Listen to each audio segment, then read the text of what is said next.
Are we alive? It failed to connect last time, so hopefully it connects this time. I don't know. I think we're live. Do you guys see these geese? Okay, I think we're live. Let me up the sound. I play with like less sound on than when I stream. I know people probably want to hear the sounds. What up, Beano Hawk? How's it going, dude? Oh, both of you are almost first this time. God. You always say first when you're not first, but usually you're not even close. It's just kind of funny. But this time, you were close.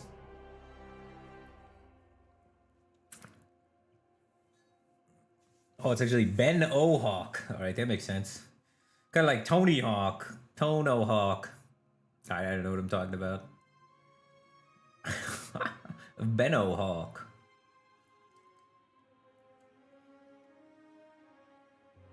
You want to hear clicks and breathing. How's the pork? Oh my god, the pulled pork was so good. So good. There's so much left of it, so that's the best part. I'm having pulled pork all week, baby. It was so good. You could actually taste the apple. The apple came through. Because I also, after I was done with it, I also slathered it all in barbecue sauce, of course. But you could get the, we have a homemade barbecue sauce recipe that's kind of similar to Sweet Baby Ray's, if you like Sweet Baby Ray's barbecue sauce. Kind of inspired by that, but it's our own kind of twist on it. And we put that on it, and you could still taste the apple through the barbecue sauce, which is what you want. So it's really good. And the crust texture came through, but the meat was so tender. It fell off the bone so much that, like, because it was a bone-in pork shoulder. I have the shoulder blade of the pig, and there's not a single scrap of meat on it. And I just had to take a fork and go, whoosh, and that's it. It didn't pull, didn't tear, nothing. It was just beautiful. So then we're gonna use that to make some soup with later. Am I gonna stream the Bazaar? No, I'm streaming Slay the Spire Dose. Currently, I'm at a 5 streak with Ironclad, so I don't want to roll Ironclad, because that means I'm going to have to really try and think hard, and it's going to be stressful. I think I'm on, like, no streak on everybody else. So anybody else I could hit, we could just troll. Because what is my streaks at? Best streak 9. Current Ironclad is 5 streaks. So if I roll Ironclad, we have to win. Silent, we can roll Silent, we can do whatever, we don't have to win. Regent, we can do whatever. Necrobinder's a must win, because we're on a 1 streak there. And Defect, no streak. So we're chilling on most characters. It's just, it gets scary if we roll Clad. Let's see. Alright, Regent, no streak, no pressure. Yeah, I love making bone stocks, dude. I make all my own stocks all the time. It was mainly because my wife really enjoys turkeys. So we cook like a full turkey almost every month, and then you got to do something with the carcass. So we make turkey stock.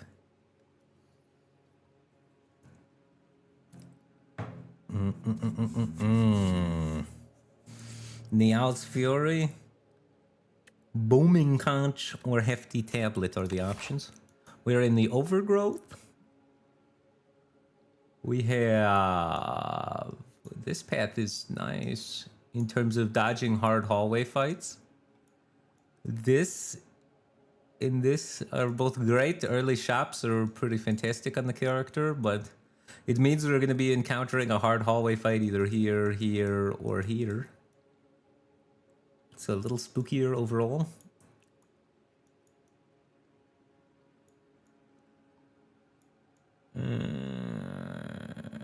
Hard hallway fight into elitist death. 2 shop round is bad. This path, the infinite hallways, but it has a rest and another rest into 3 question marks. 1 elite. Ugh. It's probably just right side. This path is interesting. If I can get through this hard hallway fight and elite, then the rest. That path is not bad. It's more dangerous though. This is the safest way, but it's a middling shop and 2 elites. I don't know. Ramen base at the homemade turkey stock? That's what I do all the time. I make spicy ramen base all the time. I get the gochujang and the gochugaru, the Korean red pepper paste, and then the Korean red pepper flakes, and then make a ramen base out of it. And then I have Thai egg noodles, and it's so good, dude. It's so good. And I do the eggs where you take the eggs and then you like marinate the soft-boiled eggs in soy sauce and make the fancy eggs for it. And then you get some thin sliced meats in there. Ooh.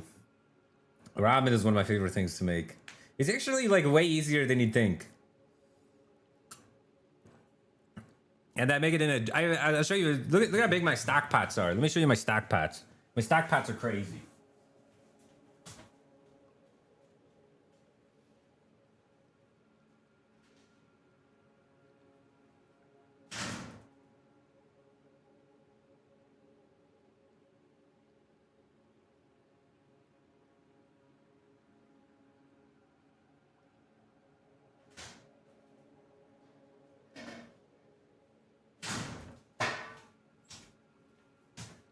I have 4 of these suckers.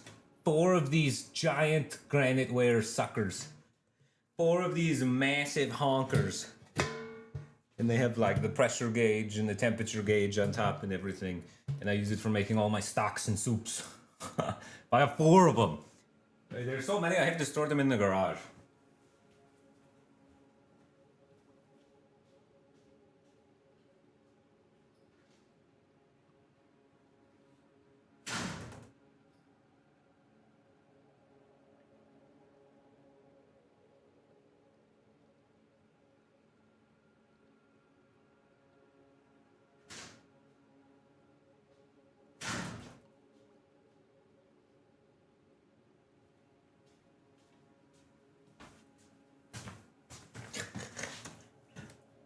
Yeah, I didn't know you guys were so interested in cooking.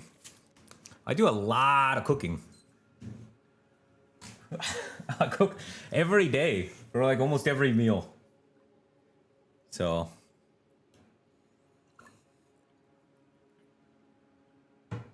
I make good food.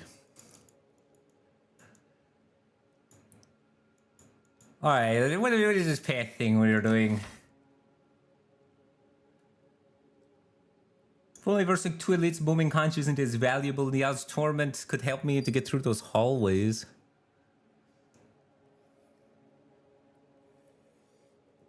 This is a good Nia's torment class too. Is Nia's torment strong enough that it allows me to do this path? Probably not. Neither is booming conch.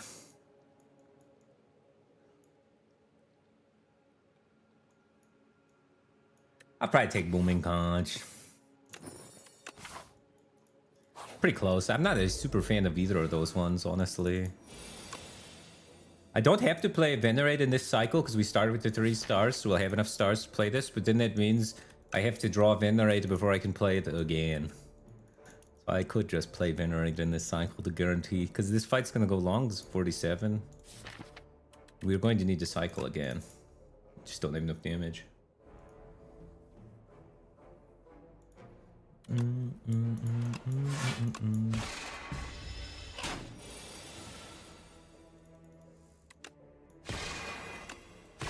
you say my viewers were domesticated, Joey? The hell does that mean? Huh? It's because I wouldn't be surprised if your viewers were domesticated and old. Are you flaming my viewers right now, bro? What the heck? I guess that makes sense. I'm old and domesticated, I guess.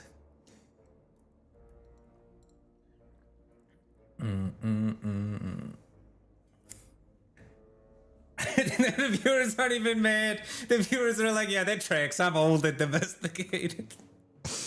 Oh my god. Alright, what do we... We're overgrowth. We did front load damage a lot, and the overgrowth is really good.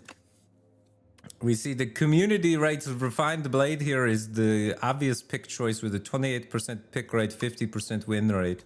They're not as fan of Kingly Kick.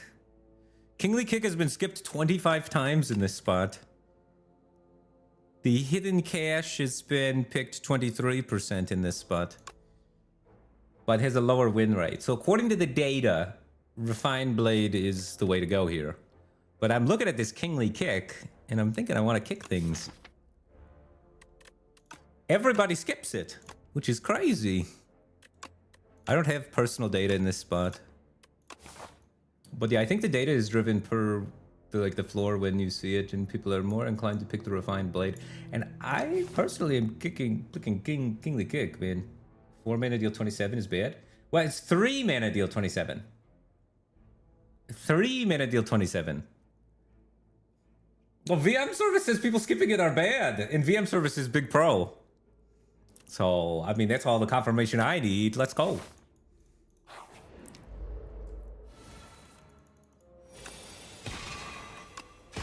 But they're kind of interesting. We're going against the grain already.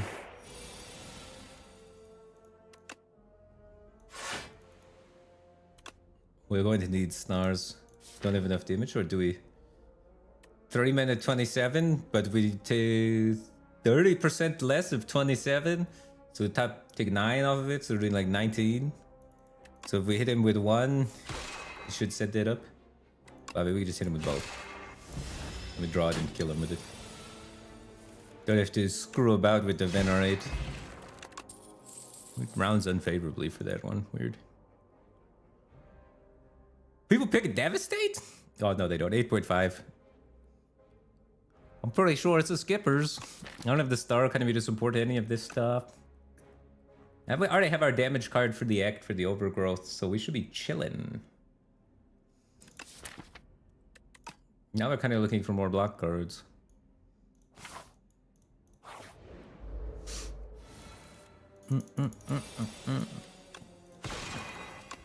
Wait, VM, did you win the tournament?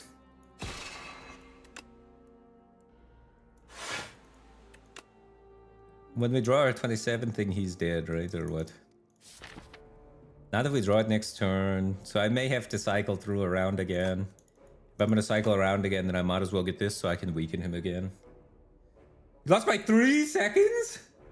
Yeah, I saw that it was like Ascension 0. And it was the people that killed the final boss the fastest. That was kind of weird. That's more mechanical than gameplay knowledge, I feel. Oh my god, now Kingly Kick doesn't kill him.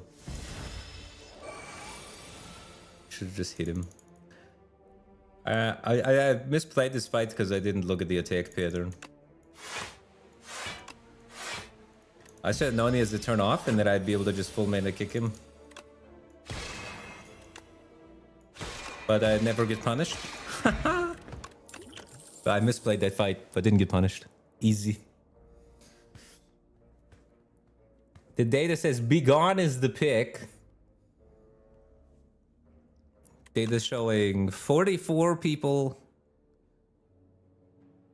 26% pick rate, 50% win rate. It also likes Quasar, 19%, but also good win rate. Notably, Quasar high upgrade rate, whereas Be Gone does not require an upgrade. So some consideration could be, when's the next campfire? We see that.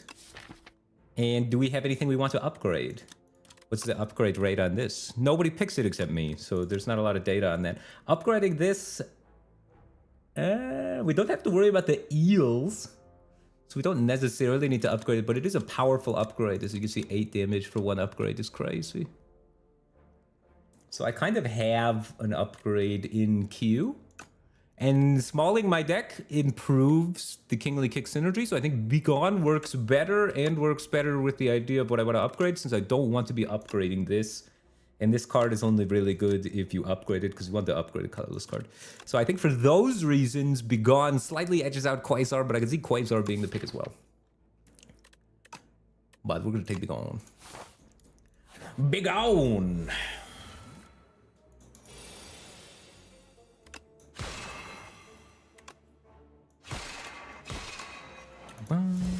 Didn't draw any block. Ow. Kick this guy.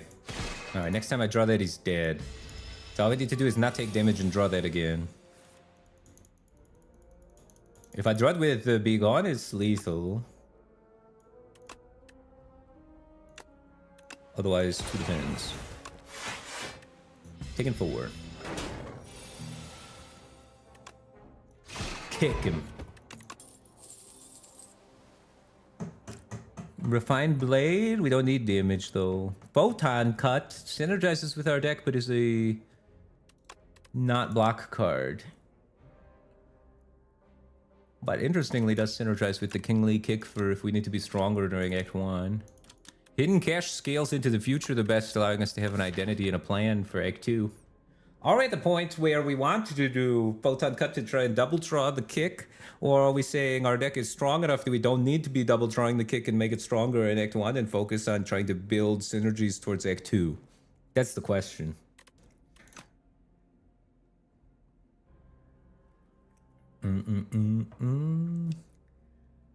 So, oddly enough, I think it's the 2 cards that the stats say are the worst here. But,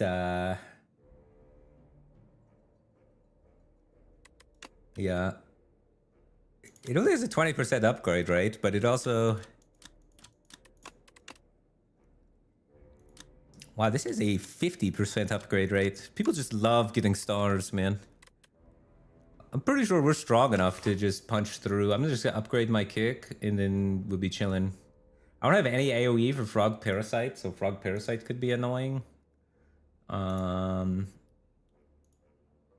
Parasite could be annoying, but we have...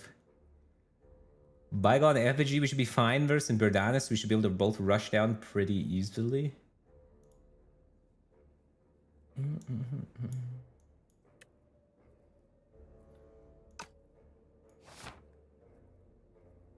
So I think I'm going to take the Hidden Cache to try and scale for the future and say that we're strong enough now. And hopefully my first elite's not Frog Parasite, but if it is, we got the potion to come through.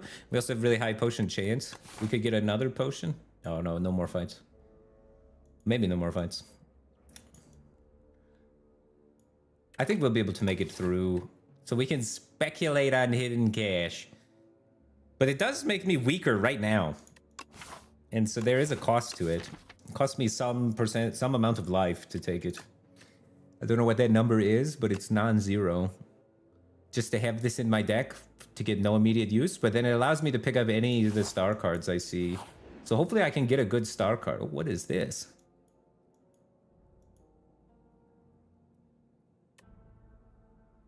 Oh. These are both good options. I don't think I've ever seen this event. I have like over 100 wins on A10, and I don't think I've ever seen this event. What the heck? Remove 2 and add a card that exhausts for 1 mana is not bad.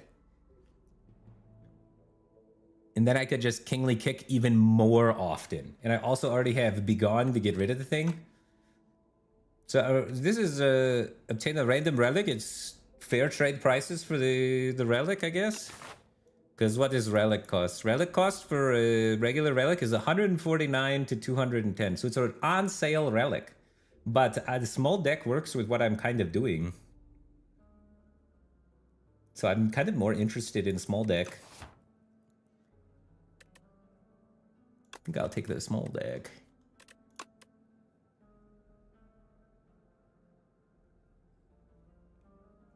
Do I want 4 defends? I might do 1 defend, 1 strike. We do need to kind of kill things. But I mean, I'd be kind of just defending and waiting around to the kick. The kick is going to do 35. How much health does Frog Parasite have? 69? Something like that. So we need to kick him twice. Yeah, maybe we can get rid of both strikes. Firebat is a small deck confirmed. Whoa, whoa, not yet. I'm shrinking it as we speak. And getting parasites in my deck. What does that say? Alright, 2 strikes, screw it.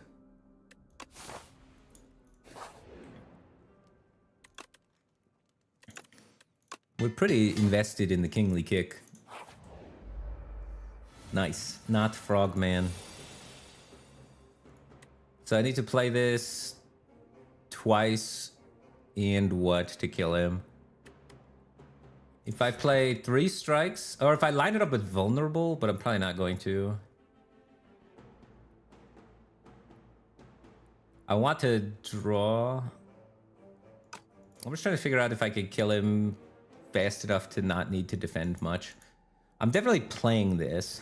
I have to play this every time I draw it. The question is, am I begoning or am I defending? Or am I using an attack potion here?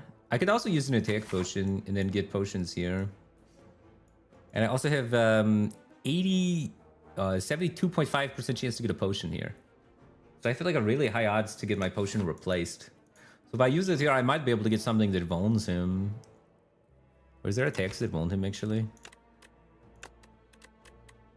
Attacks. I mean, Falling Star.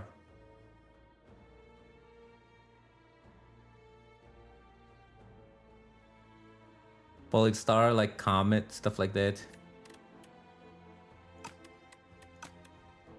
I think I just rip it. I'm gonna get a potion to replace it. Yeah. Camel Blast it. It saves a lot of HP.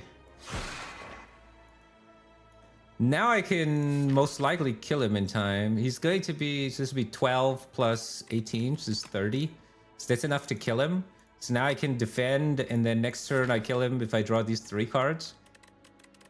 Or I could be gone, and then I guaranteed kill him next turn. No, I don't guaranteed, because then I might draw one of them. If I draw one of them, it's worse. It's actually higher odds to defend. Okay, so it's defend. I just need not one of my attacks to be the last. Cool. And we get our potion as expected. Ooh, meal ticket will be nice, because we have a shop on the way before we get to the elite. So that'll be good. Astral Pulse. Pretty good against this elite. Make it so.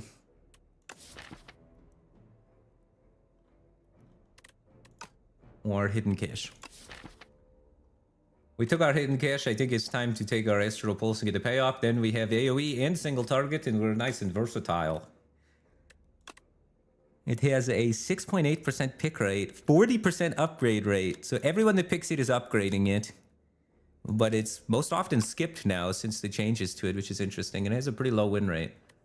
But I think it's fantastic for me in this spot. And it's good against this boss, yeah? That's not really... I probably still need to double kick everything. But it allows me to get into the star expenditure build with the different powers that I want to be leaning towards. It's good versus this fight, that's for sure.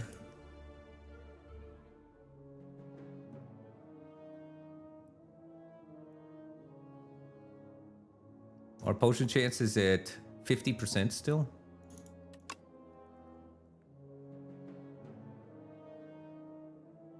We don't need Kingly Kick in this fight. I could get rid of Kingly Kick.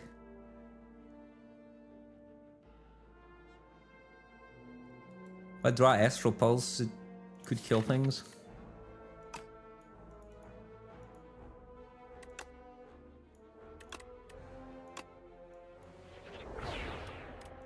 Might be able to kill this guy. Kill that guy in Hidden Cache so that I can Astral Pulse in the future.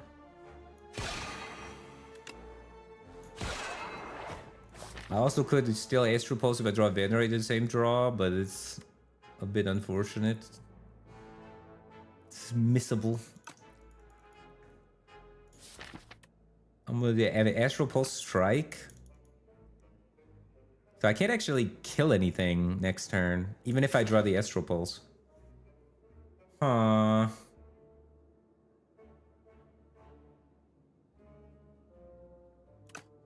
So I could just defend and say next turn I'm getting whacked, and then just play 3 defense next turn.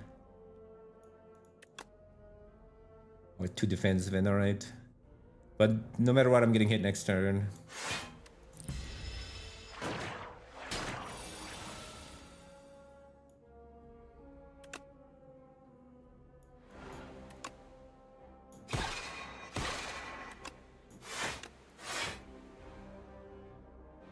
$10 block potion value.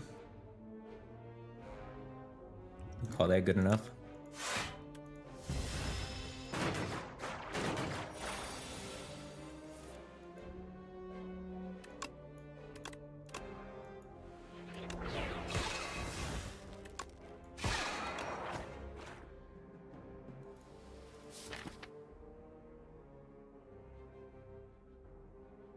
He goes for 9 and I can just double block.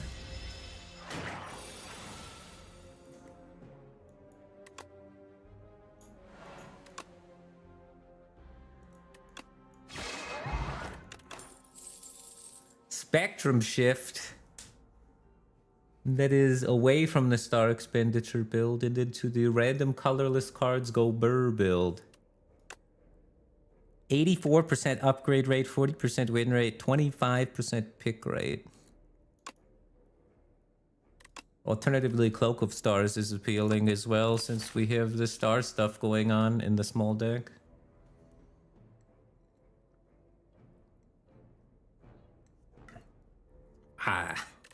Now that if I take the Spectrum Shift, I'm open to both powers, the power of creation and the power of... What the hell is it called? I don't know the name. Child of Stars I'm open to, and I'm open to Pillar of Creation if I take it, so I kind of have that too. So I can stay flexed between them. Sometimes when I play this character, I stay too in between those two archetypes, and I don't know, it gets a bit too messy to support all of these powers and all of these things.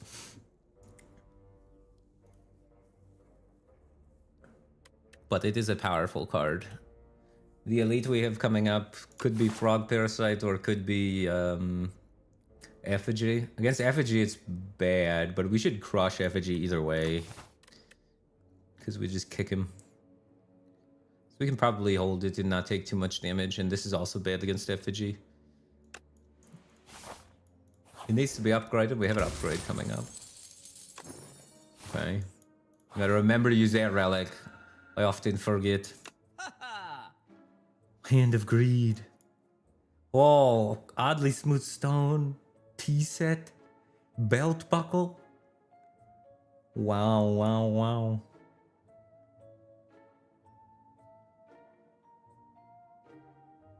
Oh, man. Kind of a gnarly shop. The data says tea set is the best, I guess. I don't know how to interpret this, but 2.9%. Cosmic Indifference for the kick. I'm trying to scale away from the kick. Kick is the Act 1 solution. We don't need to build into it more. I don't think we want to build the entirety of the deck around kicking. It's just...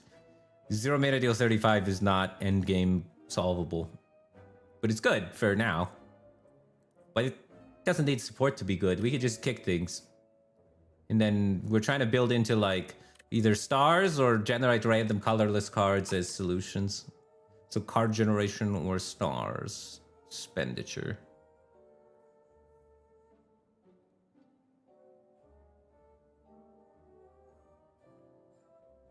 To make use of my Orichalcum, it might be better to do T-set instead of these other two things, but 2 decks is crazy. 2 decks is insane. So I'm kind of leaning towards Belt Buckle just so that all my defense go burr. I don't have anything besides defense that scale with Dex, so like Dex is not amazing for me. And I could just skip all my defense and then Orichalcum things and just kick them. And focus on dealing damage. I could also just take Hand of Greed. I do love me some Hand of Greed, dude. And then just snowball with money. Because we took a... we only have 2 elites on this path. So we took a pretty low value path. So making up some value could be good. More farming. But we're missing out on a relic to then get money, to then get more relics later. is kind of suspicious, maybe.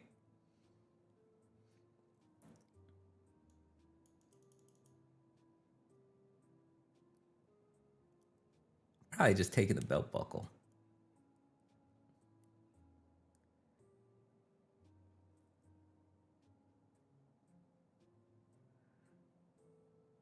Yeah, I would need to kill 8 dudes with it to get my money back, which is a lot. We're not really sitting around either. We're not like a defensive deck that can farm easily. Our defenses are the most lackluster part of our build at the moment. So I think setting it up would be annoying and will take a lot of chippers. So it's probably belt buckle. It's a defensive solution for our non-defensive deck. 2 decks is just a lot of decks.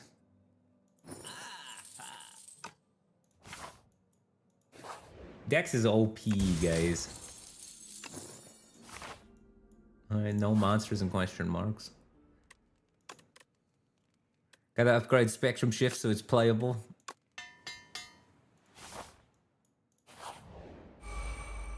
Frogman. I guess I could have upgraded Astral Pulse for this fight, but...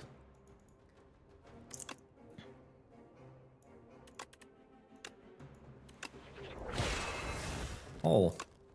Nice. If I hit him for 12, can I pop him next turn? 12 plus 12 is 24. Is it 26? So no. It's actually more damage rate if I do this, because 8 plus 18 is 26. So next turn I can pop him sometimes already. By skipping. And then I get to save more stars, which is nice. We also don't have to pop him. But we do have to pop him before he gets the second curses in. We also can't pop him right now. Well, I want to pop him next turn. So I do want to push some damage. I probably want to get Spectrum Shift down. I definitely want to get Hidden Cache down. So maybe I can't get Spectrum Shift down. 7 block is only gaining 1 block. So I could lose 1 block just to get Spectrum Shift down is pretty reasonable. I could play everything except the defend. And then I'm missing out on only 1 defend. It's like, who cares? 1 defend. Use our Orichalcum, which has a really positive delta. The delta on this is plus 64%. But it's, oh, it's sample size of 1. That's why, okay. Because, like, that seems odd. Like, it's fine. I just didn't think it's crazy. Right.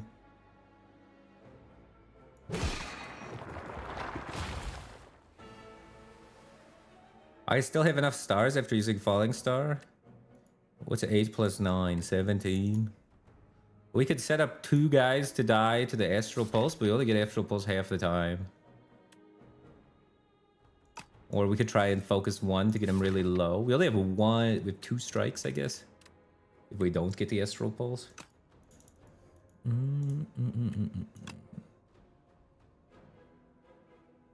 I think I'll try and just set up 2 guys to be low and hit the 50-50 like a beast.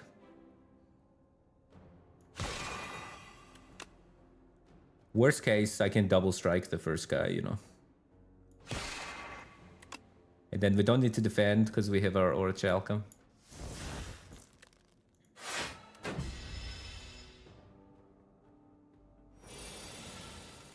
Beatdown. Holy smokes. Wait, so I can Astral Pulse Beatdown? 1, 2, and then this would be the 3rd. So they're all dead.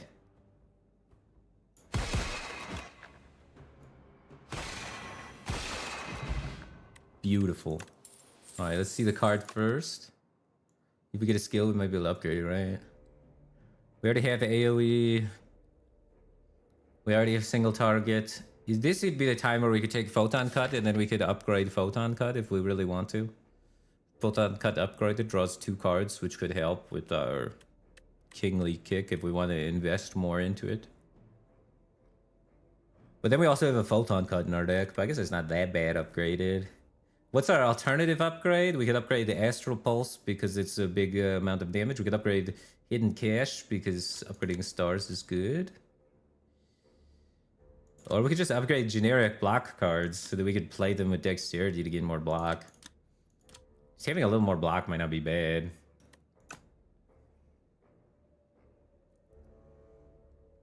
I don't think I want to invest more into damage.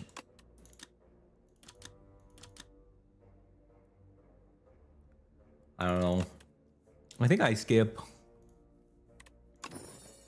I guess I did just upgrade 2 defense though, so now I don't need to even upgrade to defend. Okay, maybe I take it then, because otherwise what am I'm upgrading Astral Pulse? Or Hidden Cache? I mean, 3 upgraded defense is not bad either. Just 1 minute, 10 block is kind of nice.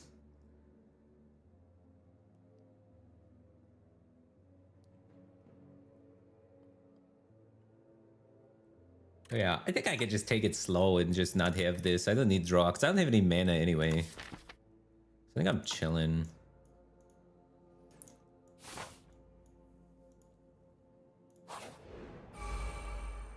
And I'm gonna upgrade to defend.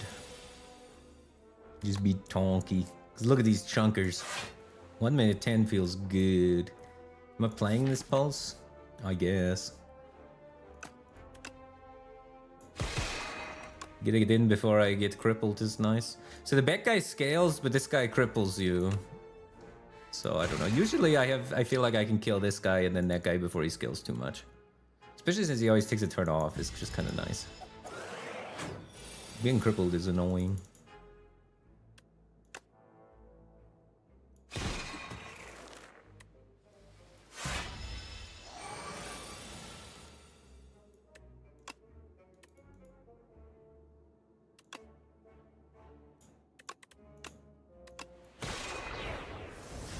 Oh.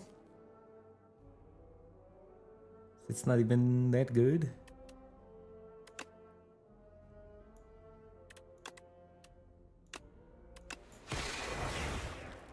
Awkward. They would have killed him.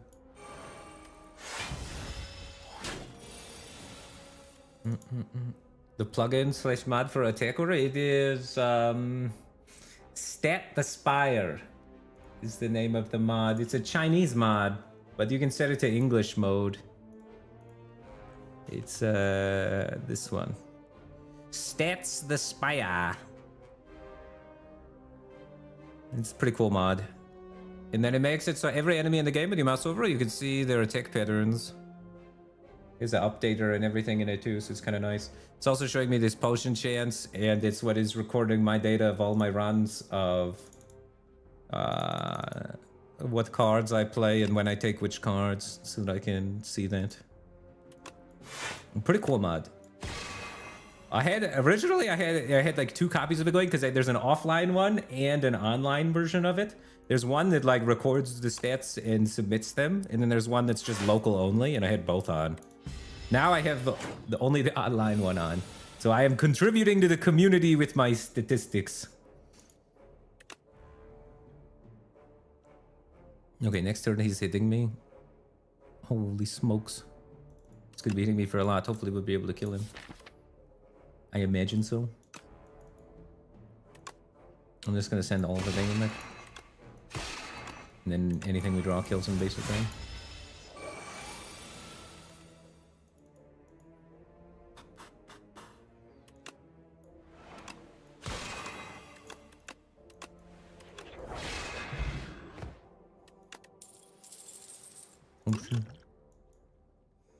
Manifest Authority is very good if you upgrade it. Seems like something we could just take and upgrade right now. Because we're on the look for an upgrade. Upgrade rate 100% for me, 77.8% for the community. So if you're taking this card, you're taking it because you can upgrade it. And we can upgrade. We're going to be at 29 life going into the boss. Is that too low? Is it too low? Or can we get away with it? Our defensive layers are kind of nice. I think we can get away with it. I'm gonna try and get away with it. We may die. Greed.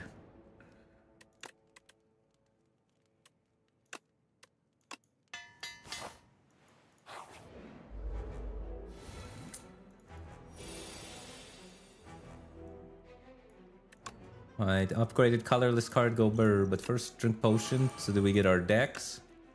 Boom. Oh, more decks? Alright. I'll take... I think I'll take 4 damage to exhaust the card. It's a little scary at our life total, but we should be... With 4 decks, we're not taking damage for the rest of the fight, probably. So just having clean draws will be nice. I don't have a good Begone target. Because I'm Begoning Ascender's Bane. I can Begone Venerate and then only play Hidden Cache, because Venerate's kind of trash. At only 2-star gain.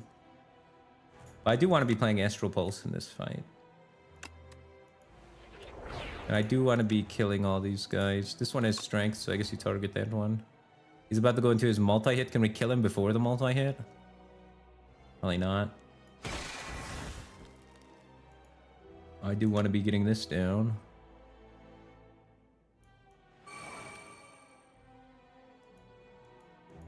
I do want to be getting my stars down so that I can have the ability to play both of these next turn.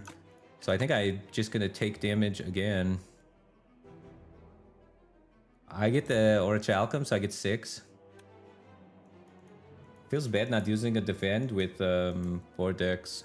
But I am also foiled.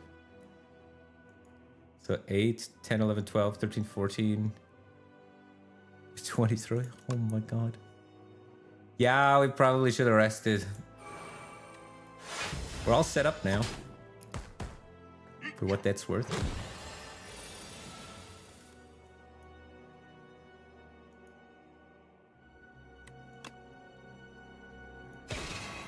Doing all of our attacks while we're weakened. Perfect.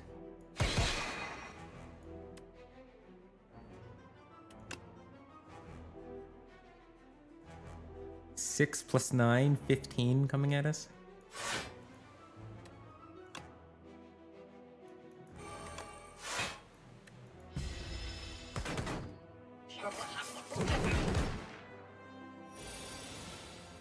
Ooh, Eternal Armor. I kind of want to play Eternal Armor this turn. 9 plating, go burr. So what card do I want to then take out?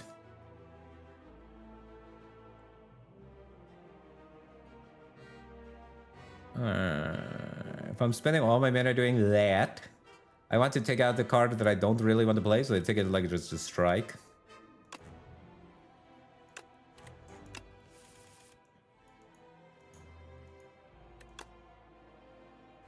And now we should be invincible.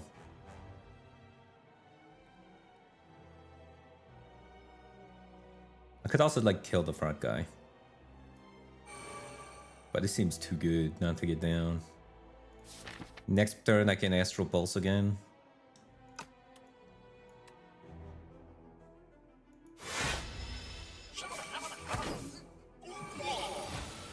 Oh, I'm so defensive, it's crazy. 16. All right. 20.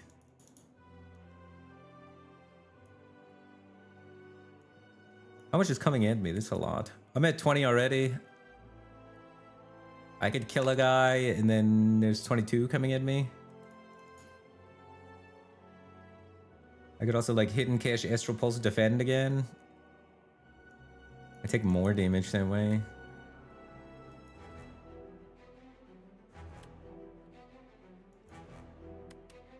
But it's better against... It does like more damage to them as a group. 29. 21. 33. I'm down. It progresses my game plan better and I don't die.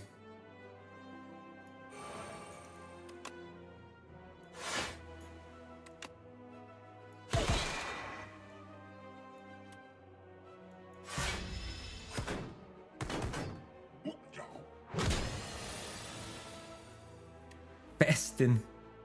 Holy smokes, even more defense scaling. Alright, I do need to kill the guy, though. So I need a strike, at least. So I'll just take a strike to do that. I'll take Begone to do that, actually. It's probably good.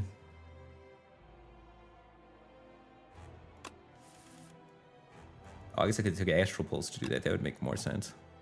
Astral Pulse killed their whole team.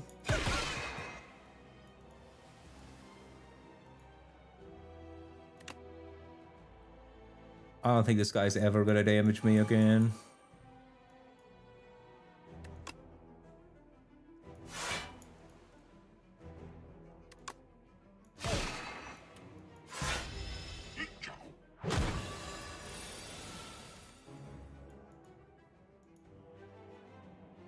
$13.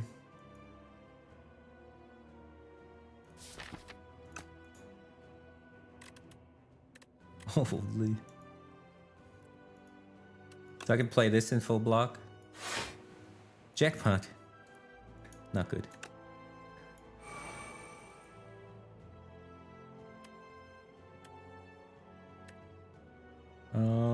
He's taking next turn off, so I could play Jackpot next turn. I get thinking ahead. If that's good. I mean, if I'm gonna play it, I guess. I don't know if you actually want to play Jackpot, but sure.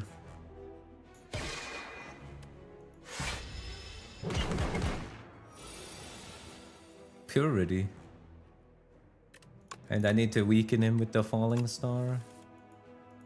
So we get the Falling Star, Kingly Kick, Jackpot. Oh, Arsenal! Heavenly Drill is a 100% win rate. We could ruin the stats on that. Someone's got to do it, right?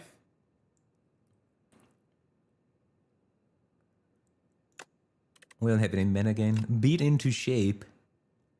40% pick rate, actually. It's kind of crazy.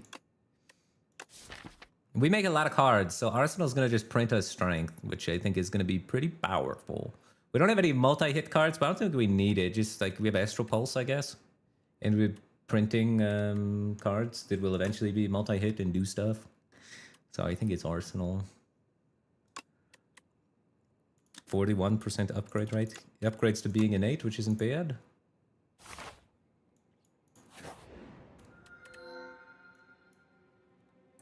Big Hug, an even smaller deck?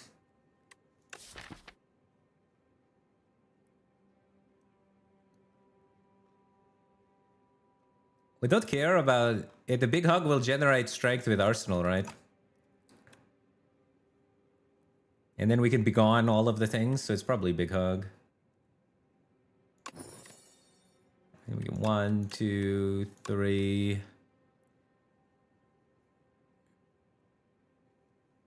I'm kind of down to get rid of Venerate and just use Hidden Cache as my star gen.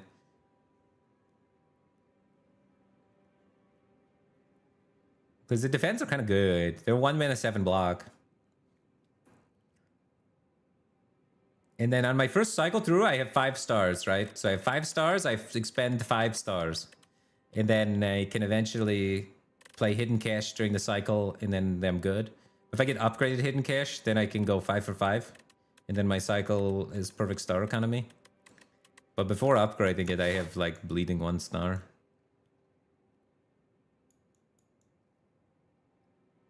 Nice, we look at the path first.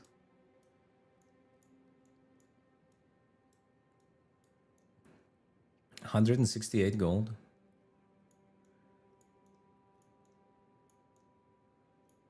These not good 3 elite paths. Where are my 3 elite paths, man?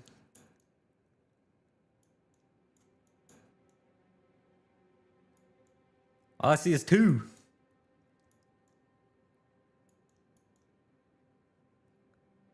I guess I want to hit up this late shop then. No campfires along that route.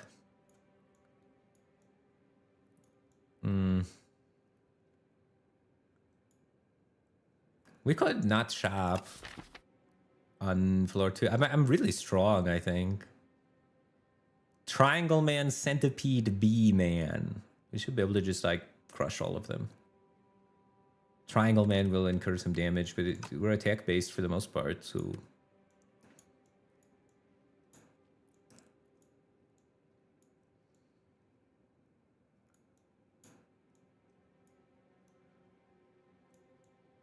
Well, if we get to this shop, probably not enough for a rare relic, but enough for an uncommon.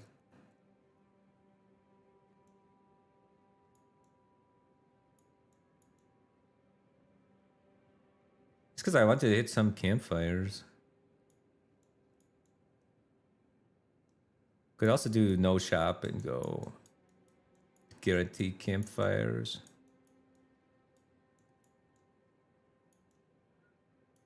Or this if we're feeling less healthy. Or this if we're feeling very healthy.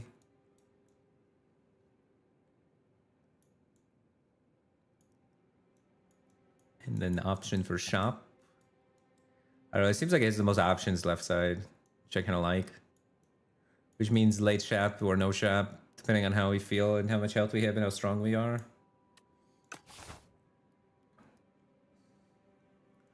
Still don't know if I want Venerate or Defend gone.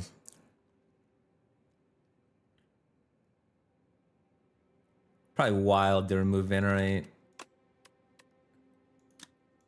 0% remove rate. Nobody's out here removing Venerate. I feel like I don't need it.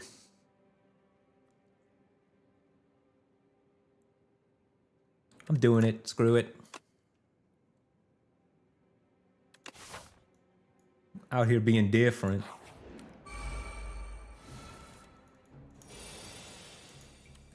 Oh yeah. Big blockers.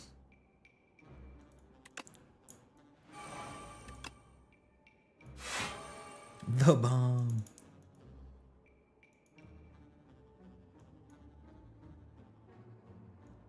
I don't need to play Astral Pulse this fight. So I think we cannot play the star, but... No, Astral Pulse is our multi-hit. I'm down to take 5 and play it, I think.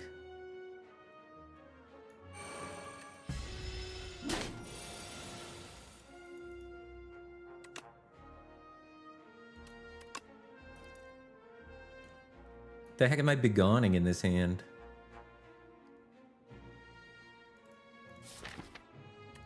I'm begoning something. Am I really begoning an upgrade to defend? Next turn is coming at me for 26, but I have the Kingly Kick to try and pop him. And whatever comes out of this. I'm playing this. If I draw Kingly Kick 1 and 3, I'm sad with this Begone. But it's good 66% of the time, so I should probably do it.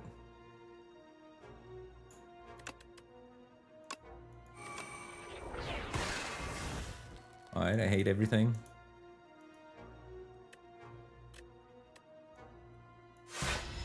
Okay. Discovery bails us.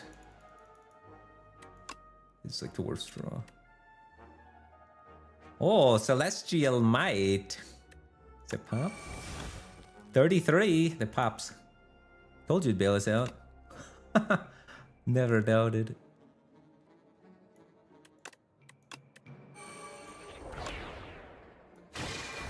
Oh, it's dead.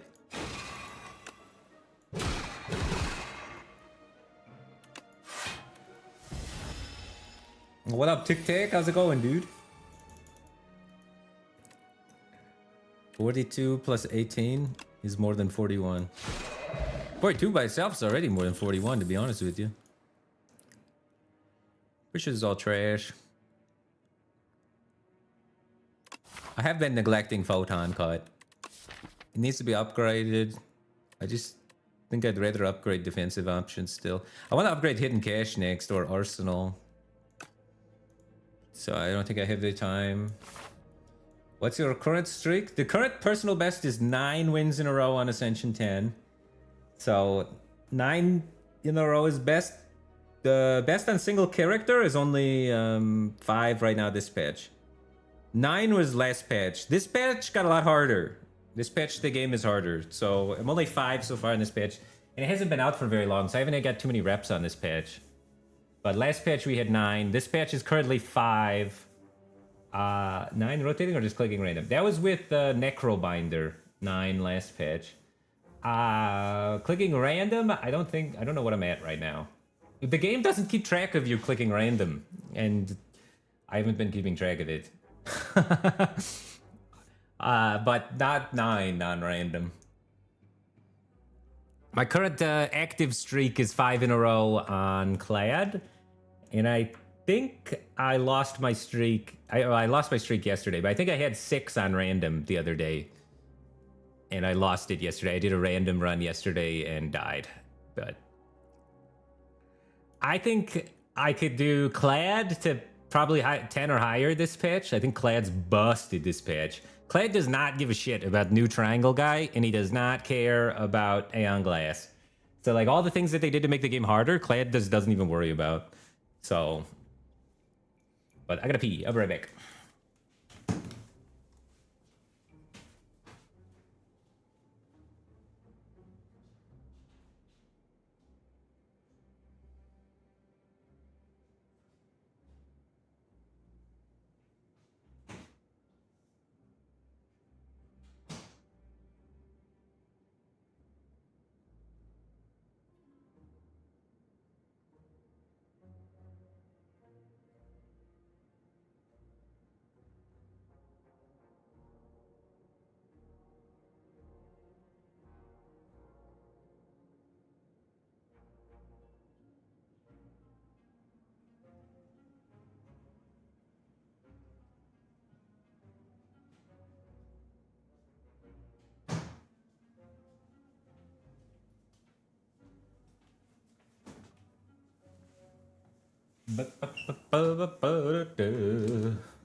Oh yeah, streaks. You definitely have to be playing well and thinking a lot and calculating things. A lot of times, I like to play this game on what's it called? The Steam app that lets you play your Steam games on your phone in bed while watching TV.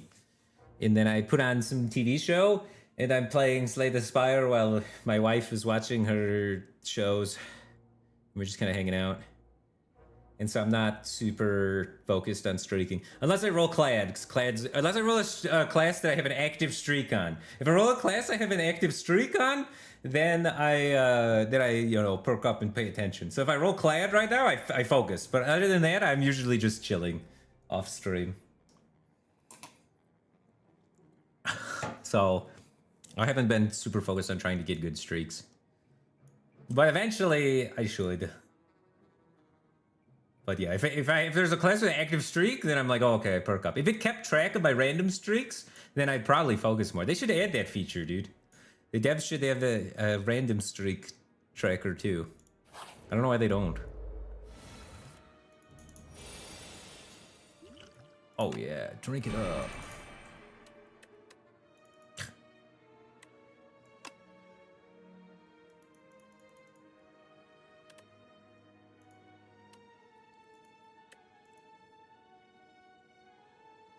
I'd like to find a block card.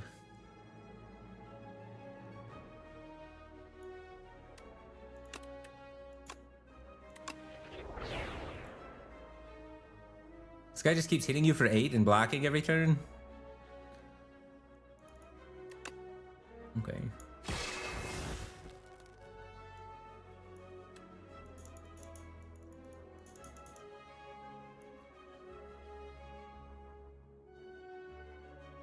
Well, it is what it is. So I'm weakening this guy, getting my Orichalcum, and Sovereign Blading this guy.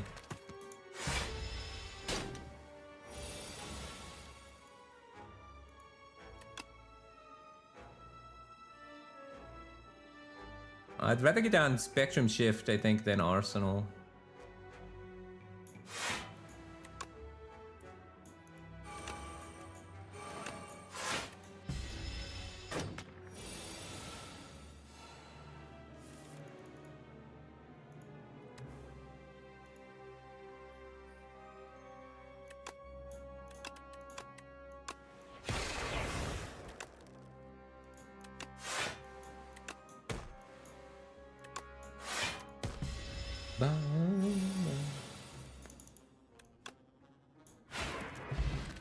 Ow.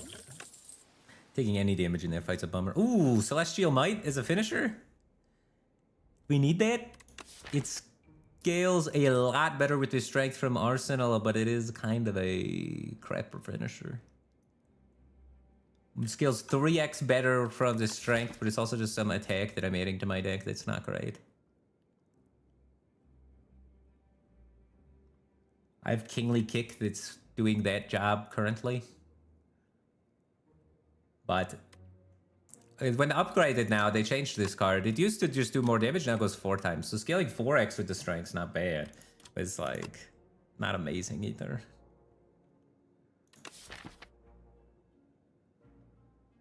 Kind of down. I need some way to kill the boss. It'll kill it.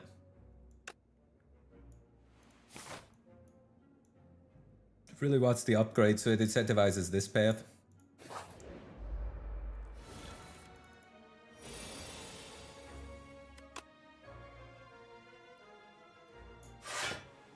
Oh.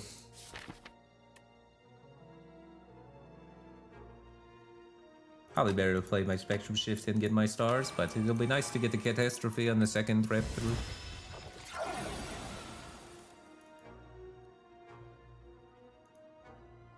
$12, $10. Big on the small defend.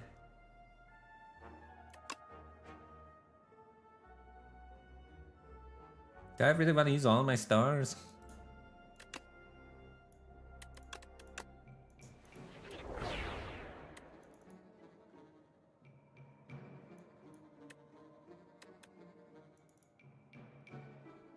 I guess. Arsenal, nice.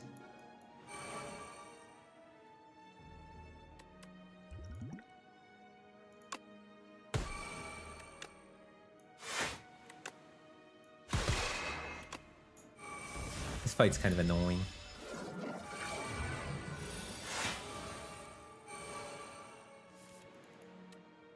$24.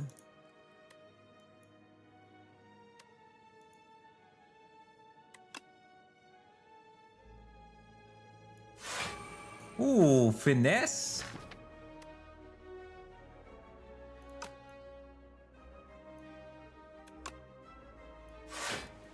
Okay.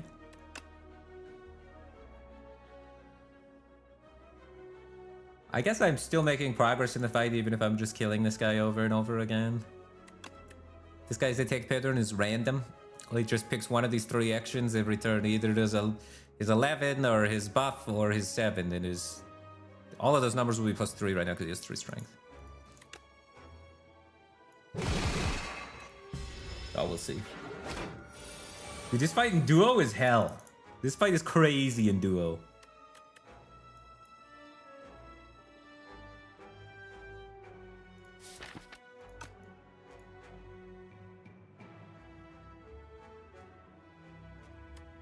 Oh, I can kill everything with Omnislice. Astral. For 0 mana. And then play Catastrophe. So I could play Catastrophe first to see what happens. Unless I want to play these again. It's kind of good to have them in the draw pile. I get Catastrophe last. Yeah, the defend in the pile is not helpful. I want more attacks, right?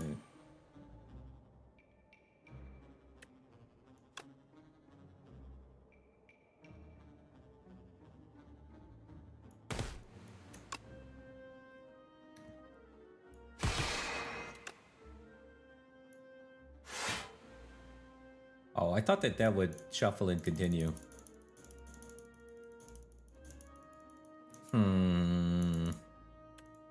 Alright, well that turn was a mistake.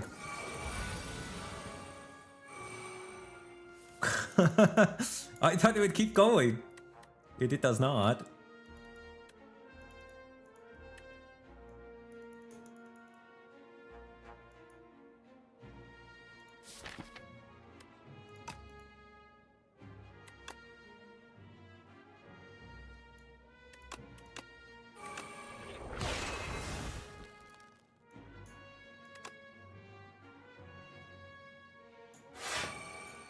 Panic.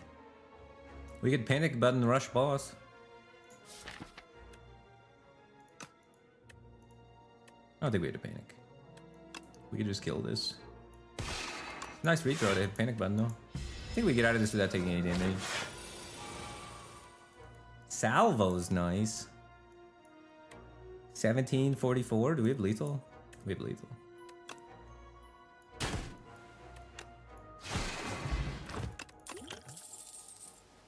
Second hidden cache, Petter Blue Dot. We're good. The deck is pretty concise and clean at the moment. I think a lot of this just muddies it up. Petter notably does synergize with Celestial Might. It's kind of like getting 2 strength. Petter is oddly good in my deck.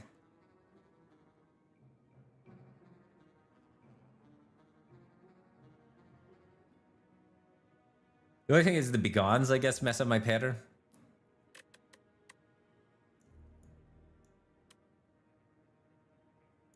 Do I leg block? 1, 2, 3, 4. I guess I do have 4 block cards. I do leg block. I have 4 block cards out of 14 cards. Or 5 block cards out of 14. Usually you want 2/3 of your deck to be block, right? And right now only 1/3 of my deck is block. So getting a little more block density to just guarantee that I block every turn could be pretty helpful.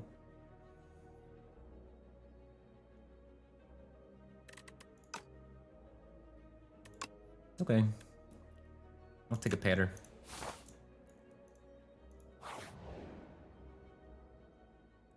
Vigorous 8?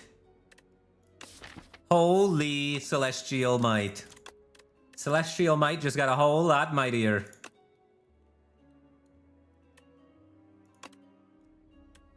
Oh yeah. And then I go to upgrade it. Oh, I need that card. I need that card. I don't need that card, but I like it. But honestly, I like all my cards. So I think we have to get rid of that. The bridge is rough for me because my deck is a small deck. So I think this is probably one of the best ones we could get rid of. I have Vuln Potion to make up for it in the short term. Is it too greedy to smith? Oh, we can get this campfire up here. I think we're chilling. This is just such a massive upgrade. This, without even my strength, is already... What the hell? This is just 2 mana 56. And it scales 4x with strength.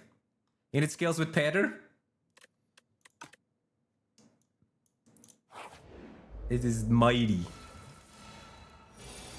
Alright, and we just gotta set it up to one-shot this guy now. Do we need to use the potion right now to get the decks? No, we can play 3 defendy cards. And then we're chilling. Bolas. I guess it's... we just don't play that.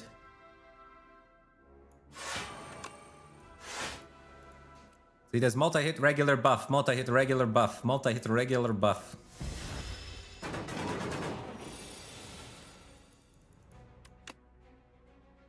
So this is 17 times 4. It's not quite enough to kill him yet. We could throw the Vuln to get more health.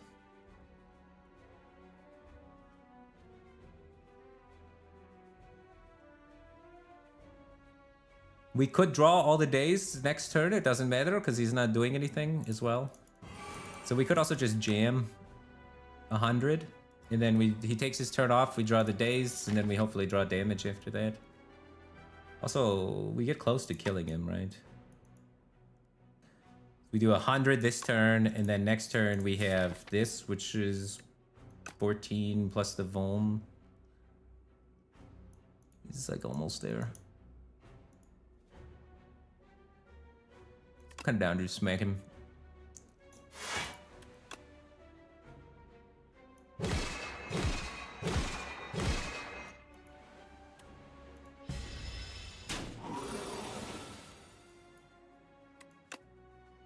$20 doesn't matter, right? If I hit him for 20, then if I draw Kingly Kick, it's lethal, but I don't know if I want to add 2 curses in my deck.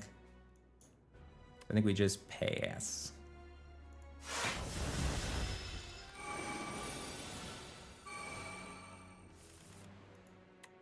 Edge.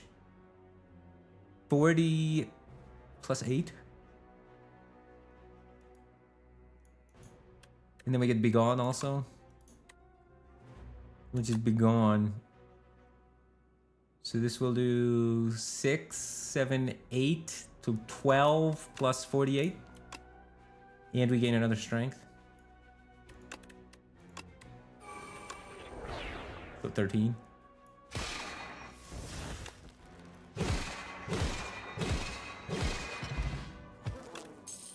Whenever you create a card, gain 2 block. Oh, that's what we needed. Beautiful. That'll help shore up the defenses a little bit more. Second Spectrum Shift. Spectrum Shift is very powerful in our deck. It now reads adding strength and block. Is it greedy to take a second one? It'd be greedy to smith it.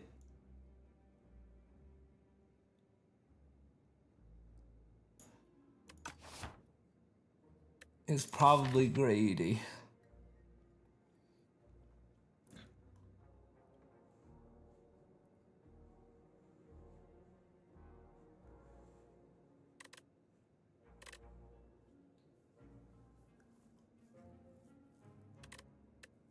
I don't know. I kind of want to take it, guys.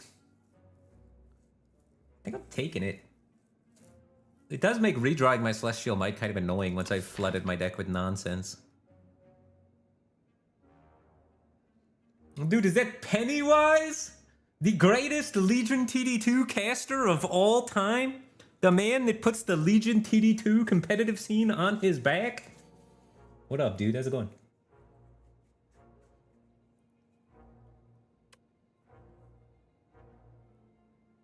I don't know.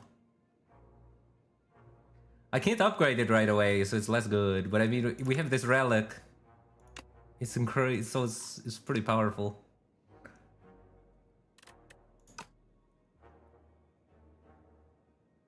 I mean, it's definitely gonna be good by the time we get to Act 3.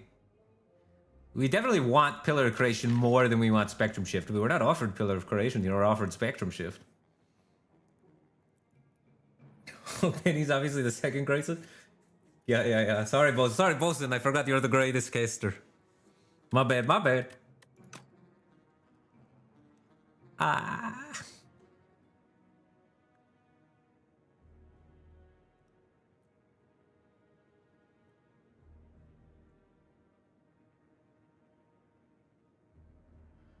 Yeah, I may not even ever see a pillar. It's an uncommon. And uncommons are indeed uncommon.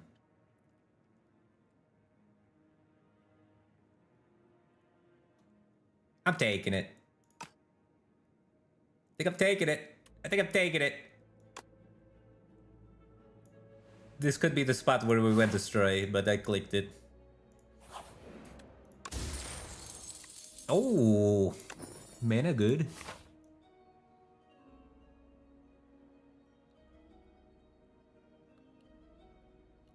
I'm down to take the safe route with the question mark.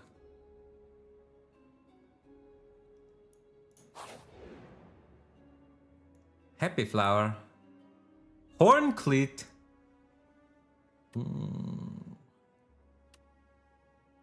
We definitely need Regilite, so we can't give up that.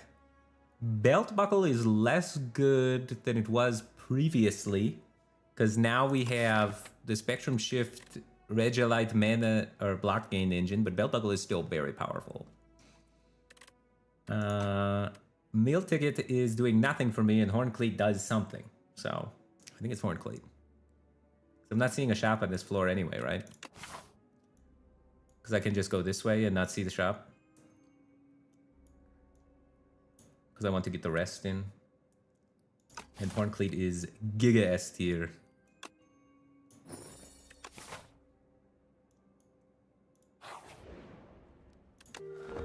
And then we rest. This Horncleat and this are kind of awkward competing with each other because they both make my turn 2 really, really good.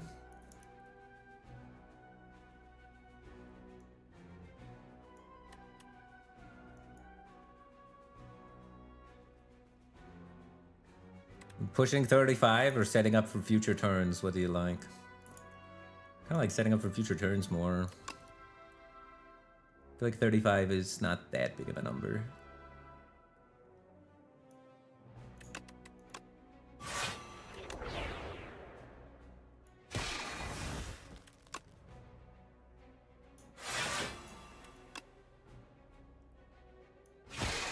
I would still push a little damage anyway. Hold on to my stars so that I'm not required to play Hidden Cache. I actually have like no stars in my deck, it's kind of funny. Get on the spectrum.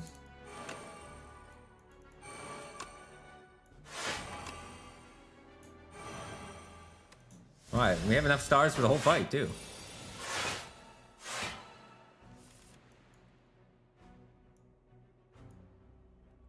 I have to play this every time I draw it, it just does too much damage. Prep time also kind of goes crazy here. Prep time is less strength, kind of. I do want to play other attacks, but it is a lot of strength.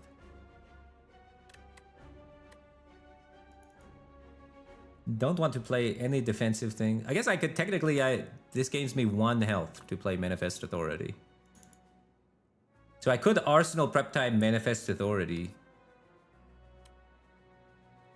to gain 2 strength, but it's probably better to hit him with the Celestial Might. Gains 3 health, what? I get 3 tainted and then it multiplies by 3, right? How does it end up becoming? Oh, Regilite! Ah, good call, good shout. So I might skip this and try and just make it really big. Is 24 plus 40 like a real number that hits a breakpoint? 24 plus 40 minus 13. 64 minus 13. Is 51 damage matter? If I hit him for 51... I mean, I'm gonna have to play this 3 times, probably.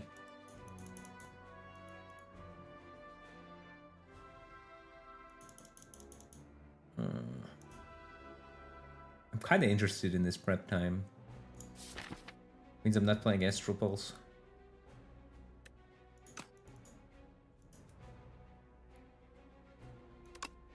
We'll see.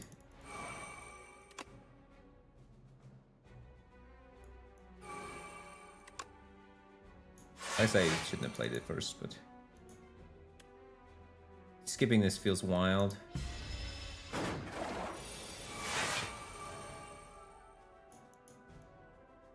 Scroll.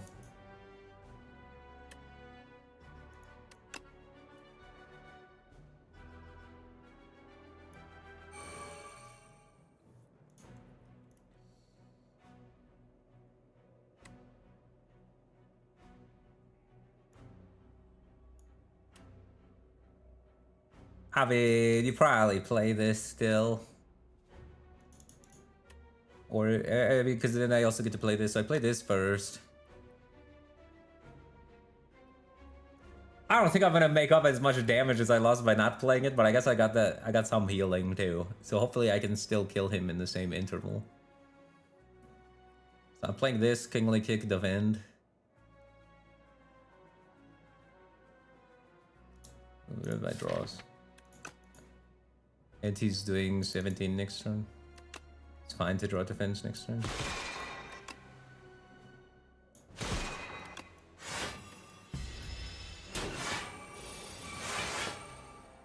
Volley. Oh, I drew it, so I play it probably.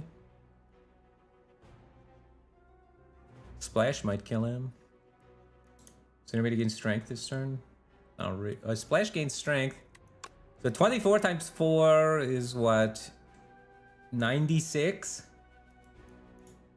And we could make it go to 100. So I could do 100, and then he is at... I mean, pretty much every attack has to kill him, right? Because he's only at 100. I need an attack that does 4 damage.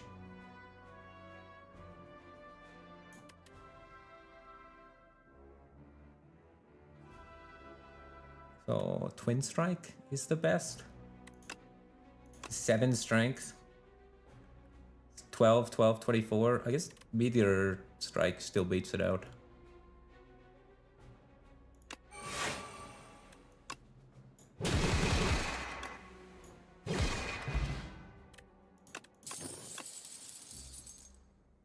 Gamma Blast. Upgraded Gamma Blast.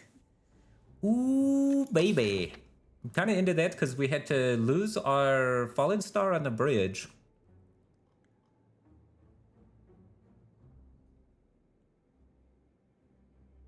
And weakness and vuln seem like great status effects to include in the build.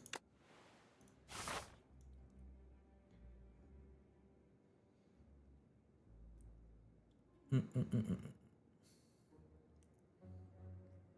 I want the question mark or do I want 2 monster fights? We shouldn't take too much chip damage. We scale up fast as hell.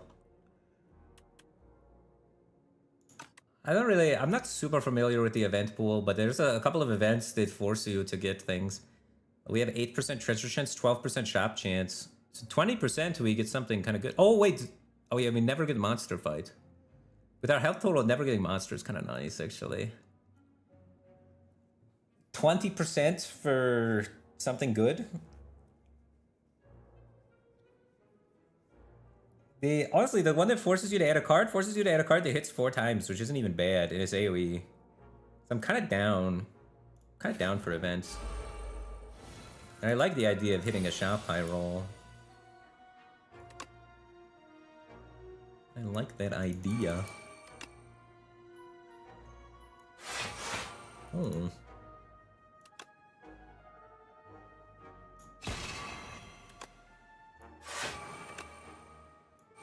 Upgraded Prolong was crazy.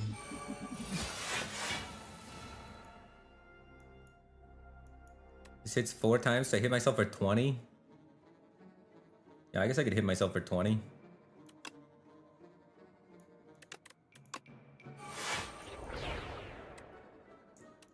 Do this first for the vigor.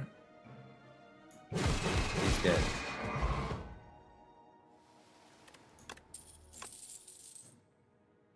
I think we're good on all that. This is my like 100th time rejecting Photon Cut. But I don't think we need draw. My mana's kind of tight. I don't know, I have this, so like on turn 2 I could use draw, but pretty much every other turn of the game I can't really afford draw. I'm playing 2 mana cards.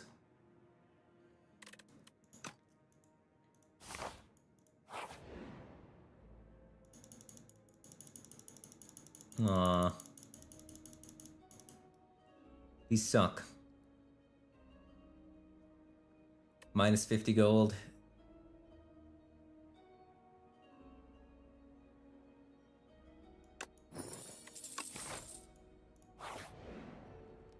We could probably greed this and get in the upgrade of the Spectrum Shift. I feel like I'm powerful. But it is greedy to not heal before this boss. This is one of the harder Act 2 bosses. I want to upgrade Spectrum Shift and I want to upgrade Arsenal. I think Arsenal turn 1's great against this guy because he does turn 1 off. So no action turn 1, I could just make sure that I can get Arsenal down is really good. So I think I'd do that first. But I think both are insane upgrades for me.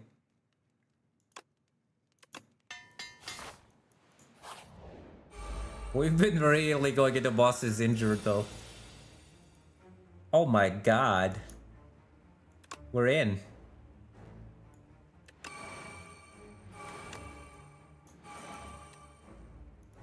Well, that's the way to do it.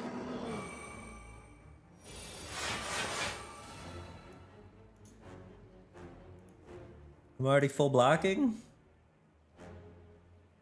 Wowzers.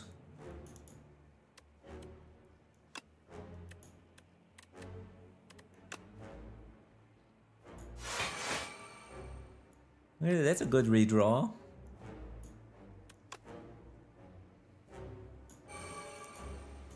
I don't have any vigor.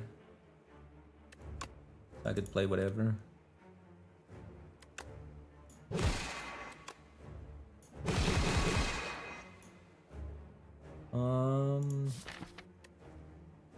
I don't want to play Astral Pulse because I want to start for Gamma Blast in this fight.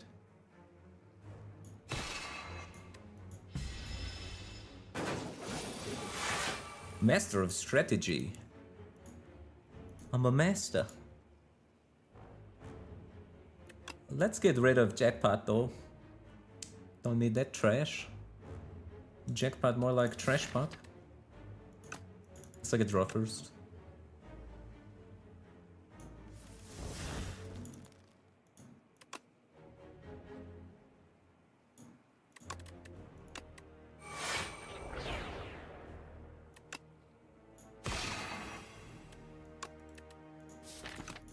It doesn't matter.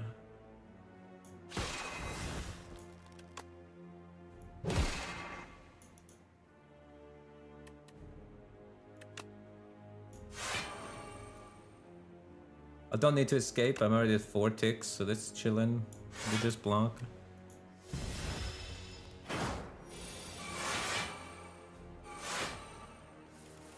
Another bolas! We're bowling on him. I need to play Hidden Cash this turn. Where's Anointed Pole? Nothing. Anointed's a curse, unfortunately, but... Double bolas is kind of sick. These are churning. And I can just exhaust this.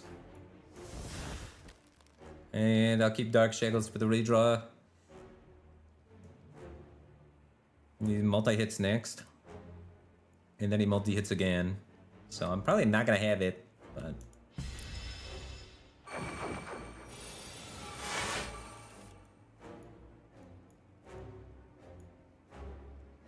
Discovery first? Or what, am I doing 3 defense this turn? 24. 17. We get way above it so we can afford to do this. Is it free to play this turn on Discovery so we get 7 stars? That's pretty good. He's dead? Gotta be dead.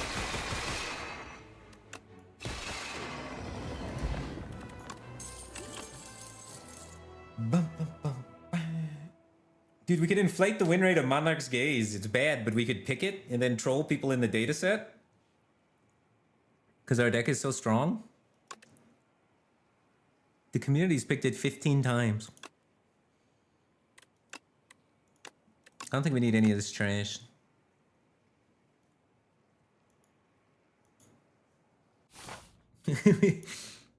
Oh, the one that gives me power for free so that I always start with my gain colorless card?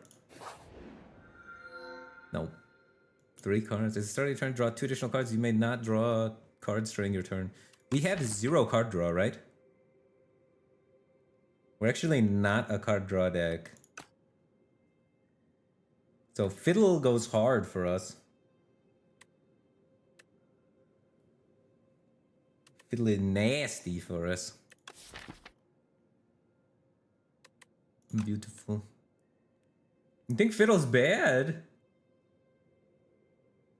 Oh, minion strikes actually.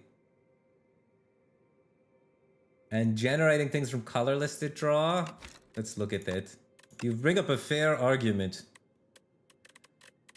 How do I start by... Oh, here we go. State? No. Cards going to be colorless.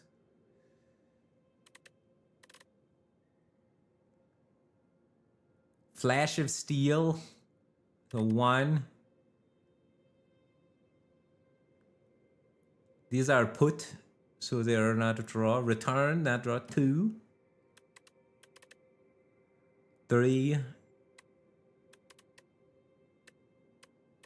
4.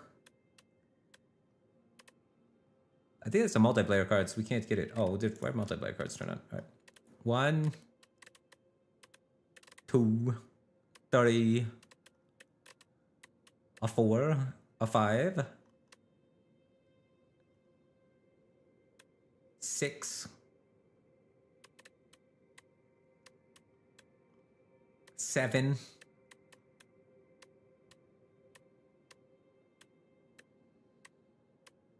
8. Okay. 8 out of 1, 2, 3, 4, 5, 6, 7, 8, 9, 10. 8 out of 53.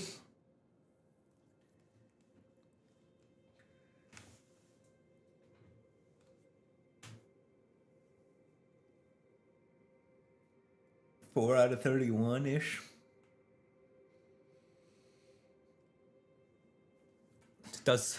We are generating 2 a turn. Bring up a fair point. So choice paradox might be better. Choice paradox doesn't sound like it does anything though.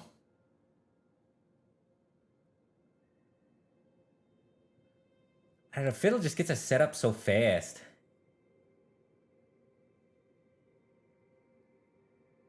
We'll always have 9 cards in my hand. It's kind of crazy. Then I don't need to draw. Remove 3 is not it, right? Now, remove 3 could be kind of funny.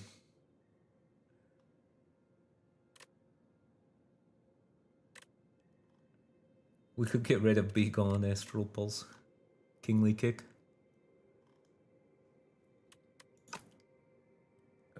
Remove 3 is just a worse Fiddle. So it's either Fiddle or the bottom one, but I think it might just be Fiddle, dude. I'm taking Fiddle. I understand your concerns, and I think it's still the best choice. But we looked into it. We did our due diligence. We need to shop. We haven't shopped all game. Oh, big new Aeon Glasses final boss, dude. The spooky man. The spoopy poopy.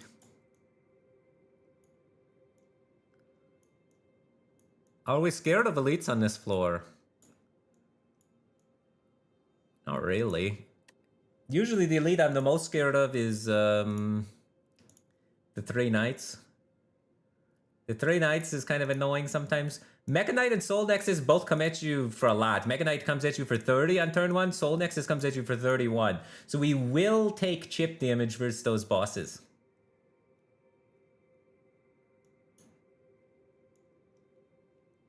Yeah, the elites are a little annoying. During the Mega Knight's burn turn as well, he's going to add the burns to my deck, and then I'm going to draw. So I'm going to have generate 2 random cards and only draw 3 cards that turn. So that's going to be super hand cloggy. But we kill really fast. They also have the Layers of Artifact, which is annoying. So honestly, the elites are a little spooky for me.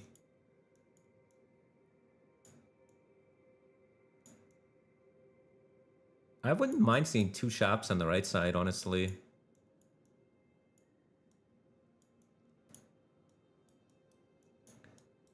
Farm all the elites. And then get some rare relic, maybe. 2 campfires on that path. Alternative paths include what? Like coming up this way to get an extra campfire? Campfire. Could even come up this way to get the 2 shops that way. 2 shops with 4 campfires will guarantee that we're at full health for the boss, and we also get to do upgrades on basically our whole deck.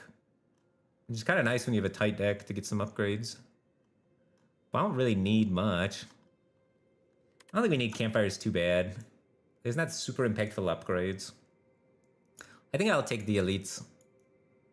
Hopefully the campfires are enough healing. And hopefully we get some rare relics to do something.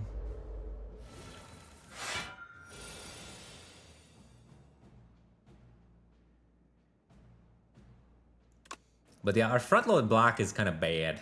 But I guess the Fiddle helps with it a little bit. I could use the potion here as well to get my block online. Nice.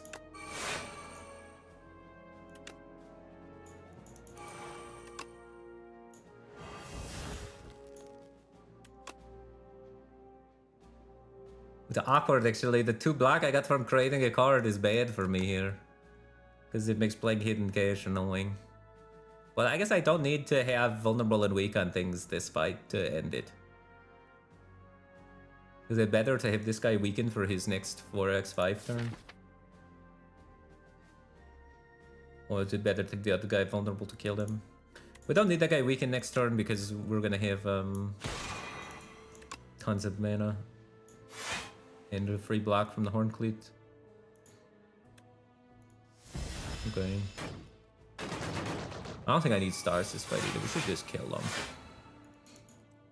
16. Catastrophe. Nothing.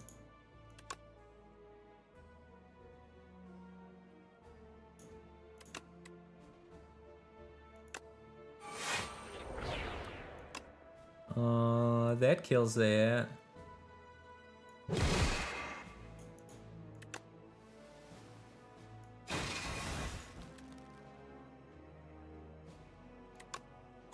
That's nothing.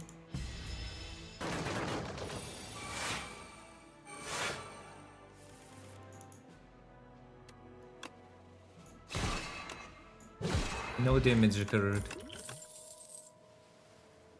Cut draw doesn't work for me right now. No die place is semi-good. Just higher likelihood to have turn 1 vuln. And the ability to shred the artifact stakes is nice versus Aeon Glass and versus the Uziwari. So I think I take a no die place. Versus one of the upcoming elites, it'll be nice to have that. The fact that it exhausts is actually kind of good. Potion belt kind of bad. Normally potion belt's insane. But with belt buckle, it's a little worse. But I do have like the economy to sustain it, which is kind of nice. Meat on the bone is usually crazy, but we don't expect to take a lot of damage. Toolbox is very good.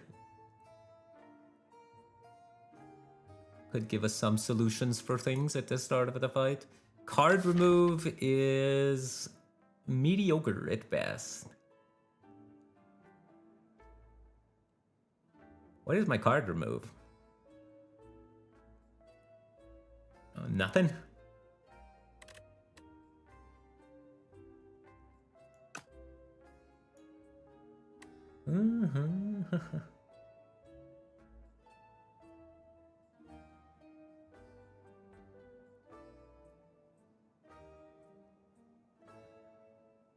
Yeah, I think I'm buying toolbox. And then we have another shop that we could visit as well.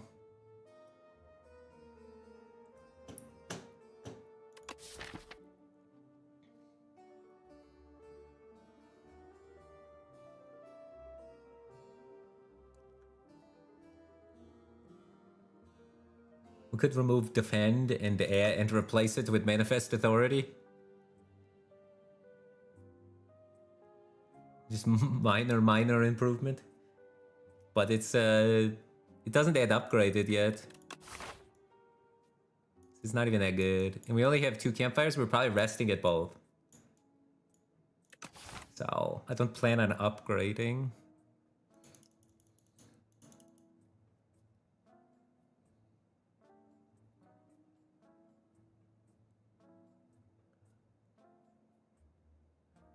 Our deck is so small, we could be like a cycle gambit deck at some point, but we kind of clutter it, so probably not.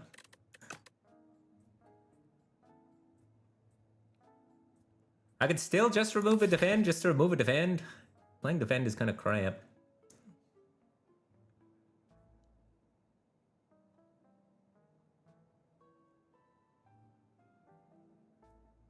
I could remove Kingly Kick. Kingly Kick sucks in my deck now, right? Wait, actually, we get rid of Kingly Kick. Kingly Kick's my worst card for sure. I just never want to play that. Upgraded Kingly Kick, you've done your job. Get out of here. But thank you for your service. You carried me through all of Act 1.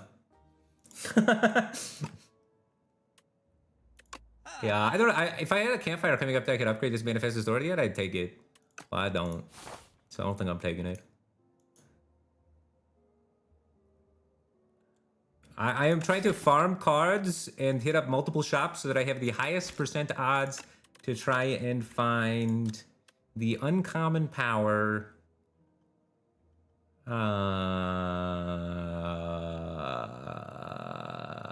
Pillar of Creation. If we find this, we win the game. So hitting up 2 shops on our path helps contribute to that win condition. We didn't get it. He would be right here if he was here, but it's not.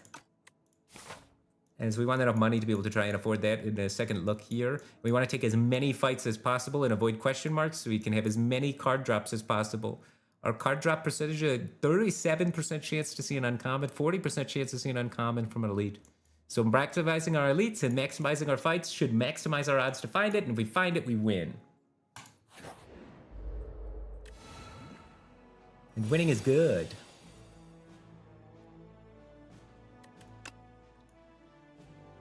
Splash might kill them.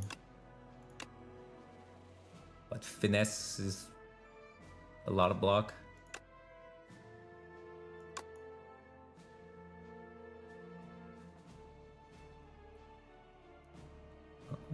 Zero mana is pretty good. Let's take 0 mana.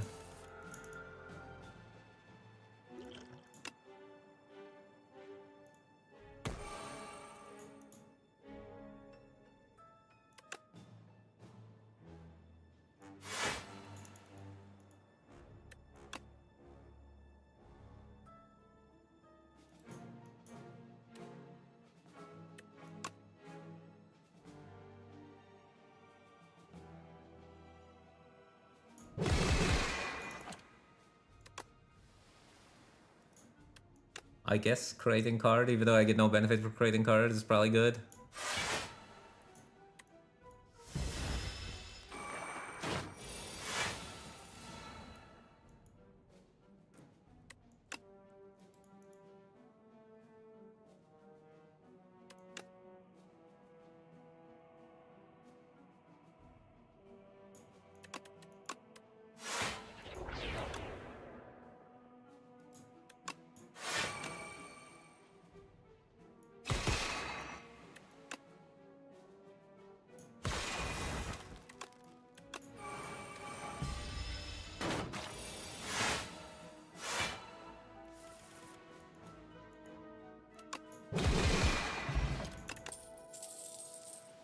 None of this.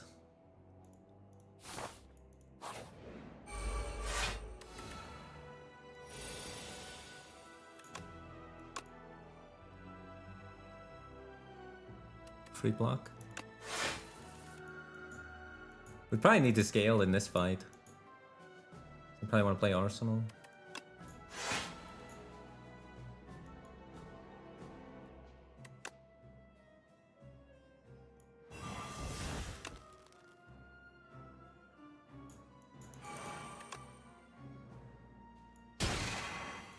Oh, oops. Missed 1 strength. We shouldn't need stars for the rest of the fight.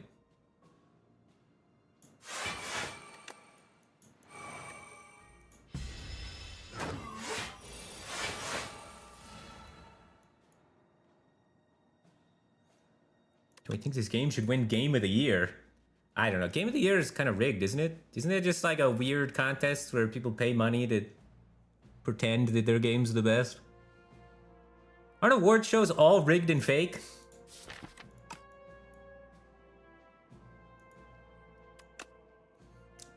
That's what I think. But I'm an idiot.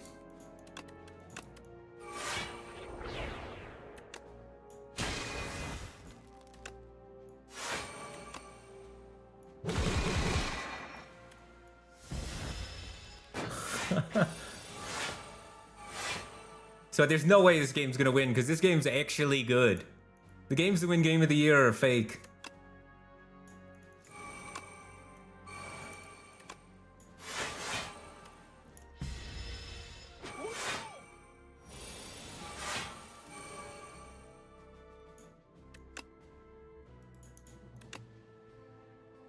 This is hitting me for a lot.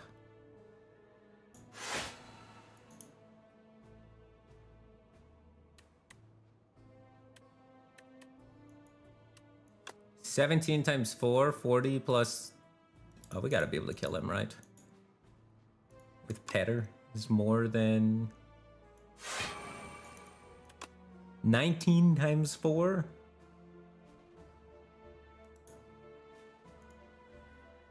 Oh, I don't want to use my brain muscles. 76. 17 plus 69. Use my getting dead muscles. Wait, did I have enough if I did it the other way? It would have been -4 plus 6. I would have done 2 more. So it's still not enough if I did it the other way. But the other way is 2 more damage.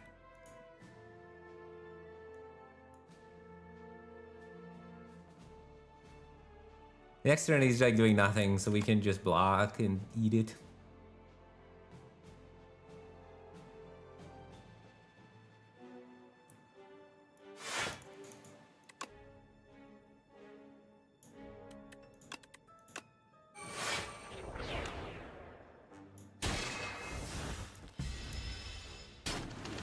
Oh, I heard Expedition 33 is really good. I haven't played it yet.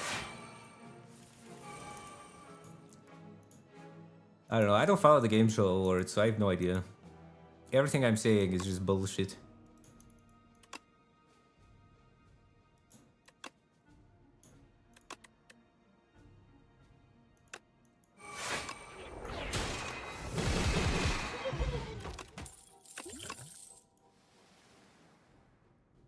I might have had lethal if I did it correctly the turn before. Because the thing does way more than 6. I don't remember what strength I hit though. Don't need any of this. I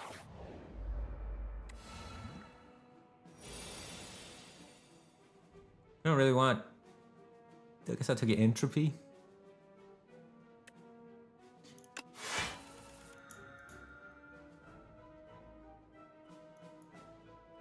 Do I need to play my block potion this turn? Arsenal's gotta come down. Might as well play my block potion. Otherwise, what am I doing? 2 defense? It's still not enough. Then I can get spectrum shift down. I don't need to get entropy down. I can just heal for a little bit, I think. It was 24 next turn, and we hopefully can weaken him. Yeah, we should be chilling. Then save our stars to weaken him.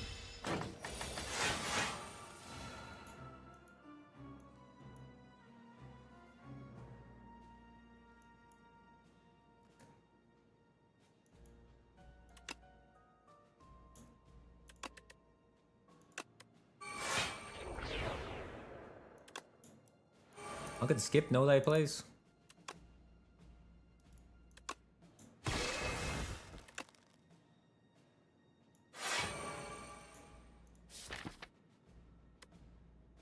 It might have been Catastrophe. I think it was definitely Catastrophe.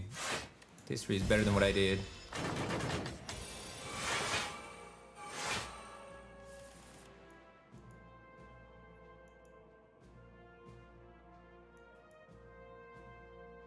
This does nothing.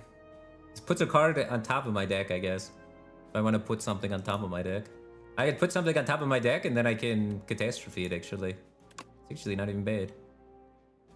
So I can do this, put this on top of my deck, then play it without having to spend the stars for it.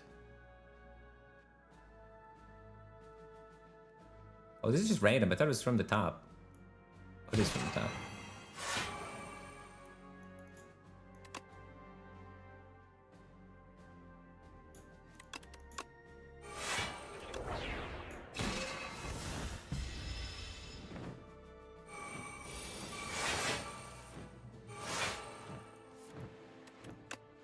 $17 times 4, not even close.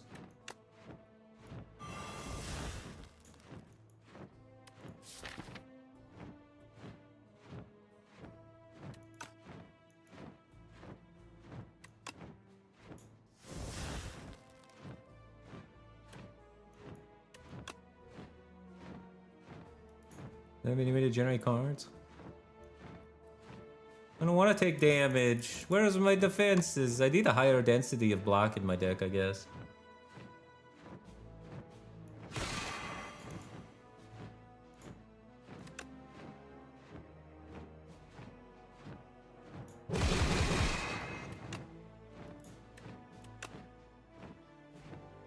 This is hurting.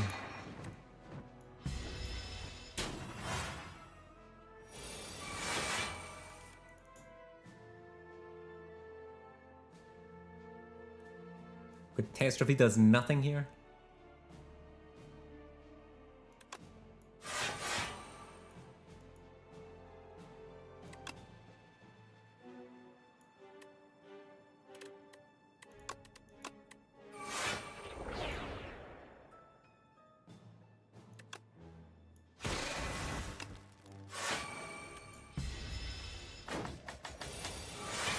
Wait, Rend was lethal? You sure? Oh, this is lethal.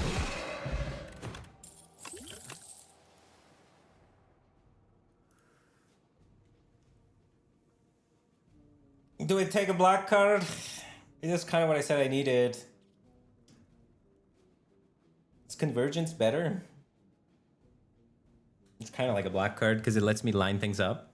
Rotating your whole hand is crazy good. So I could like retain my Celestial Might and stuff like that. I feel like this is going to cause my hand size issues really badly though. With the Fiddle and with the 2 cards generated, it's going to just cause crazy hand size issues. I probably just want another Manifest Authority, even though it's not upgraded. This is 9 block. This is 11 block. This is 9 block, 1 strength. This is 11 block and a star. Which our stars are kind of lacking if we're going to be playing Gamma Blast and Astral Pulse. I feel like our strength scales up fast enough already. We just need the maximum block, so I think I'm going to go with the 13 block card instead of the 9, 10, 11 block card. It's 2 more block.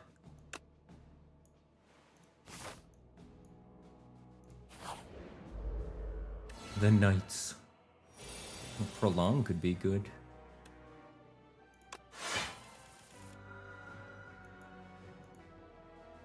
Definitely need to get this down this turn.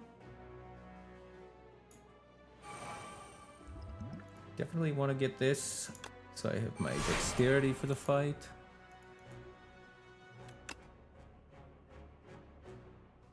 Definitely want to get my other power down. And that. Want to try to limit the amount of damage coming in. My hand is never going to be empty, so that's not going to be great. I want to focus the back guy to get my upgrades kept. But I could also focus this guy because he does the most damage output. And just say screw my upgrades.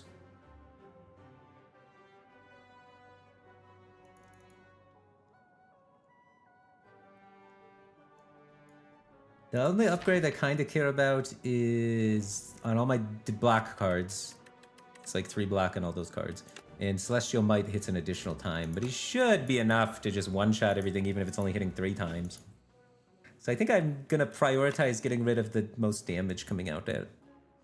It's hard to tell which is going to do the most damage. This guy is always either doing 17 or the multi-hit, and then this guy is 1 out of 3 doing the most damage. Because he might just 17 again. I guess it's... Yeah, 1 out of 3 does the most damage, otherwise he's tied for this guy, and sometimes he does nothing. But buffs himself, and then it's kind of annoying.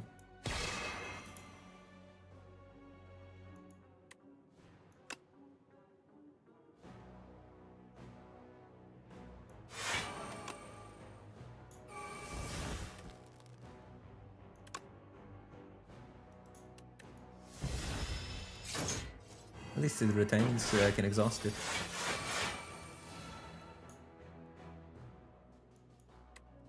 $19 times 4.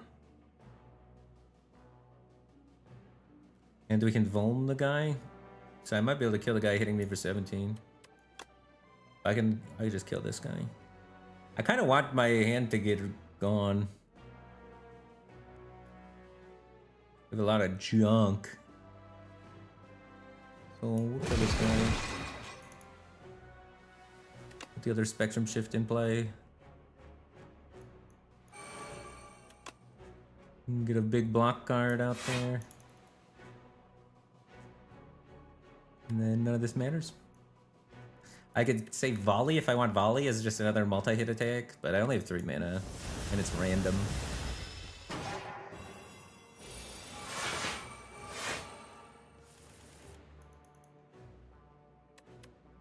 $36. I think that's so much less damage the second time I played.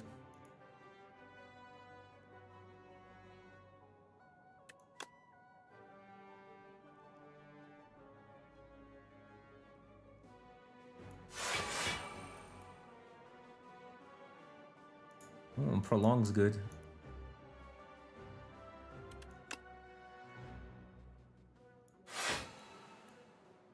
I kind of have to play this Celestial Might so that I have it.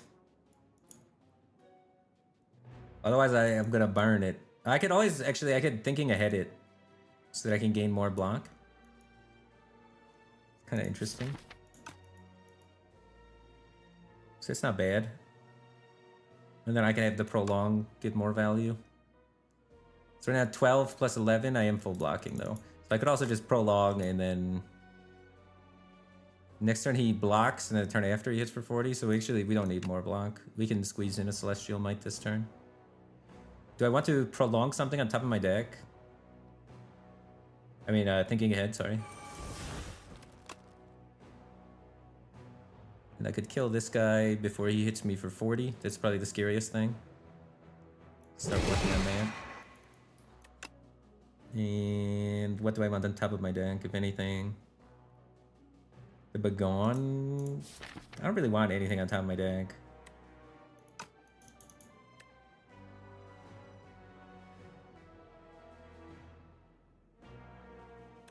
It's exhausted itself.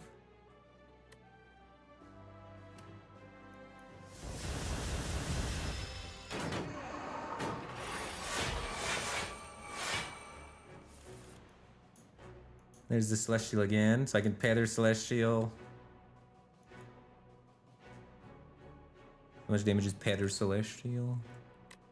2 Vigor, so it goes to 18. 18 times 3, 36, 48. I'm like 2 off. Oh, I have Flash of Steel.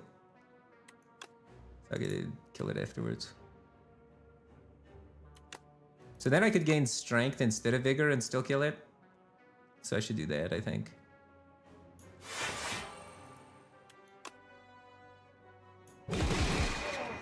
Alright, I'm bad at math.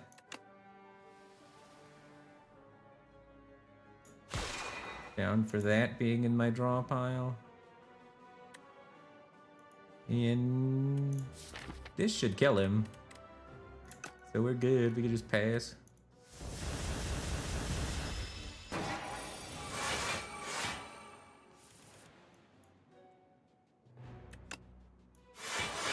Oh.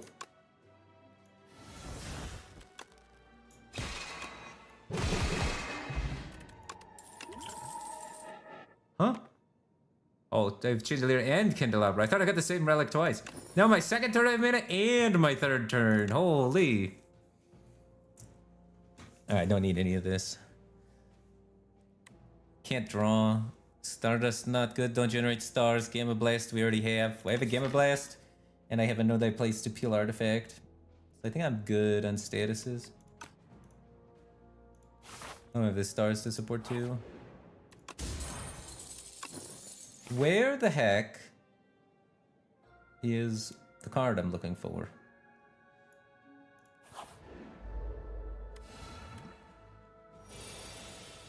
Prolong to block for their attack turn on turn 2.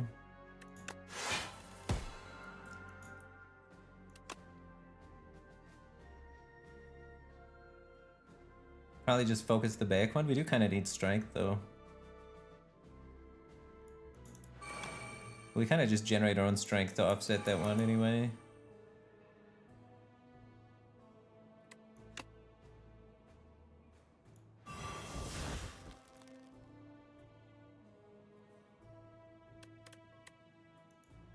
I think I'll go with more block rather than pattern. They come at you pretty hard turn 2. Oh, I could have thrown this. Whoops. Probably should have. Get 2 more blocks this upcoming turn. Well, Already enough, actually. 14 plus 12, 26. I'm at 29. So maybe we can actually save the potion. 19 times 4. And we can up it even further. With the Bagon.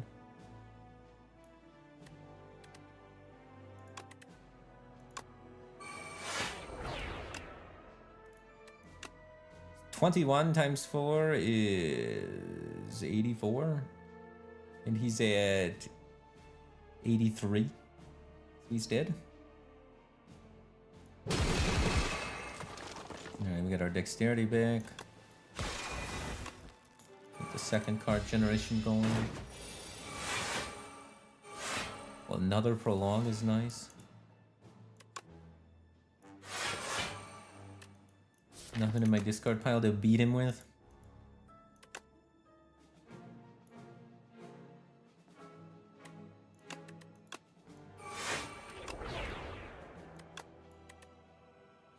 Meteor Strike.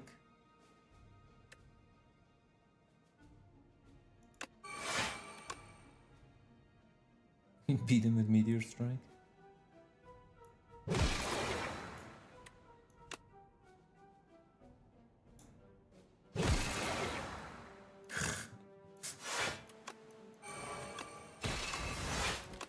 Turned out to be a pretty good turn.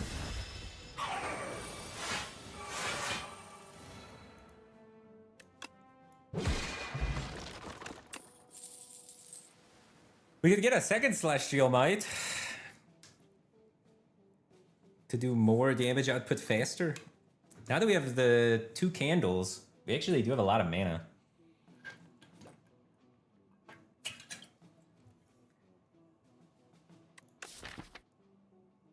I don't hate it.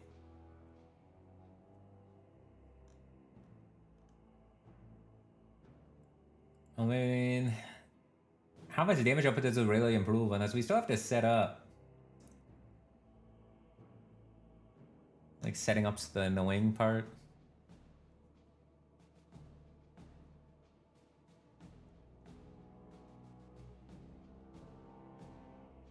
Yeah.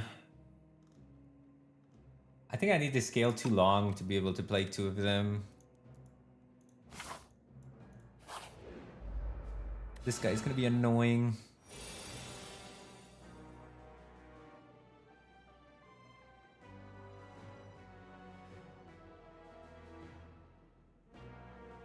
Jackpot or Thrumming Hatchet?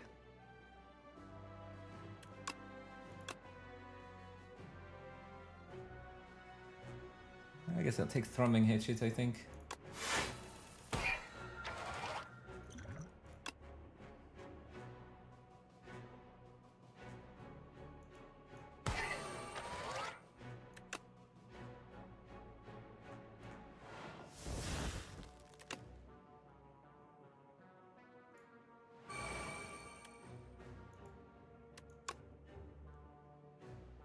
Well.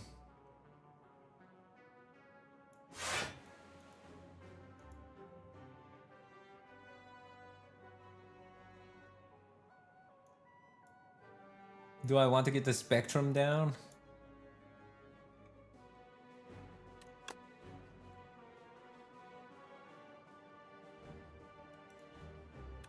It cost me so much life to get it down.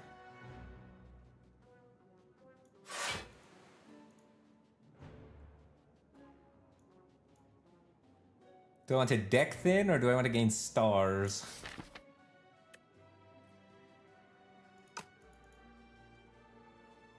Or do I want to gain 5 life? Deck thinning gains 2 life because of the relic. So I could lose 3 life to deck thin. Why is playing this?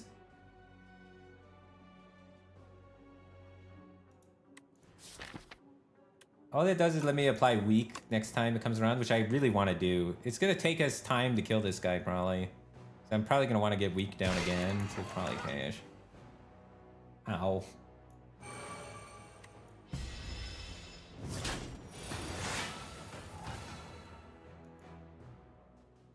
Phone is nice. But not even close to enough damage. 21 4 times.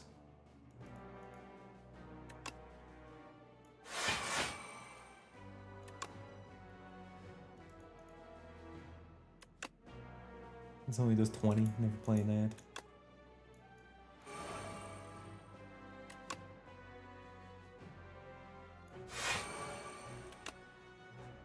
Wait, Petter just did less than Ultimate Strike. I'm trolling. I should have played Ultimate Strike. That's my bad.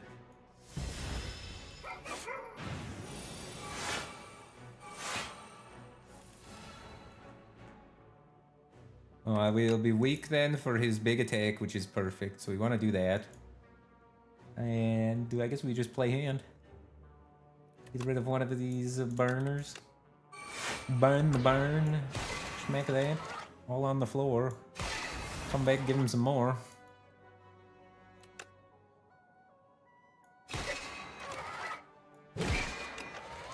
Alright, and then we should kill him next turn. If we're good.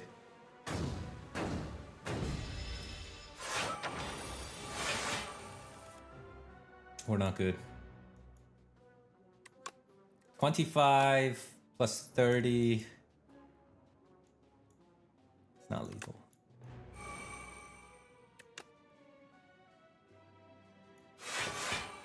Oh. But thanks to his weakness, we're not gonna take any damage. We do this, I could play Astral Pulse. And we'll kill him next turn. Bigger number, over.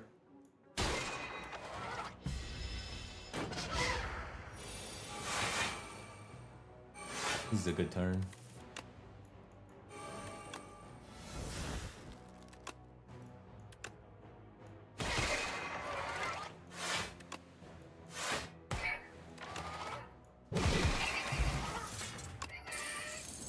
Oh, add 3 upgraded colorless cards to your hand. Ooh, Akabeko. Ah, that could go good. No, I saw the power and I thought maybe. Where is my card, man? I'm farming so good for this card and I'm not getting it. I want to rest. I want to have full HP going into the boss gauntlet.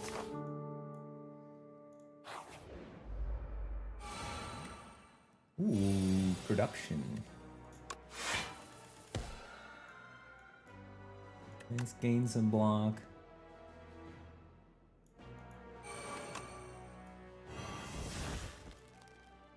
Do I need to use this?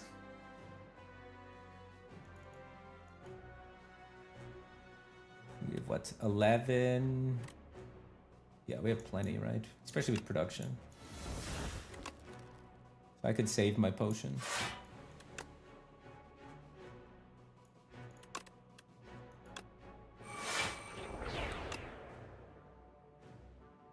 Do I even want to play this? Probably. How much does this do right now? He's gonna get another 8, so 22 times 4 plus Vuln? Oh, we don't get Vuln. I could Astral Pulse. I don't think I can get it to do 200. So, I think I have to play this. Or should play this. And then this.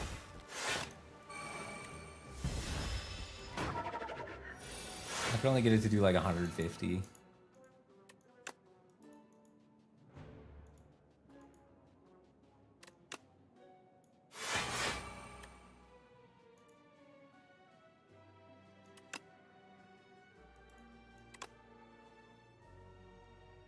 Still want to play it this turn. So this would be 2 times 4 damage, and this would be 13 damage. So it's more damage to play the Golden Axe.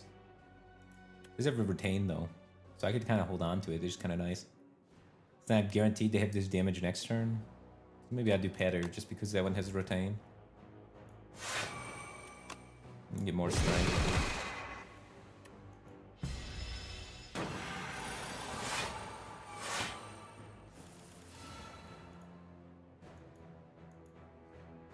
Okay.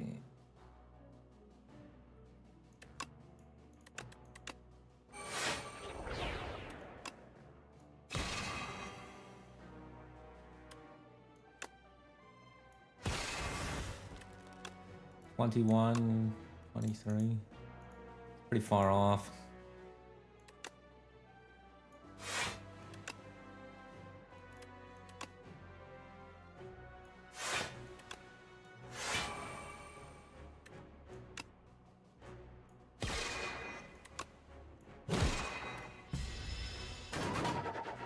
We always try the thing next turn, so.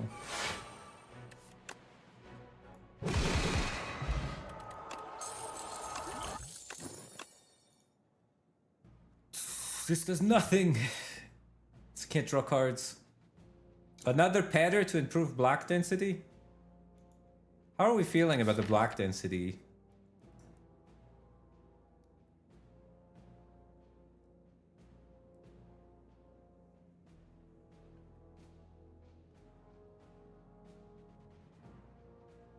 Could use a little more block. Is there a way to... Yeah. 1, 2, 3, 4, 5, 6, 7. 7 block cards. I guess like half my deck is block.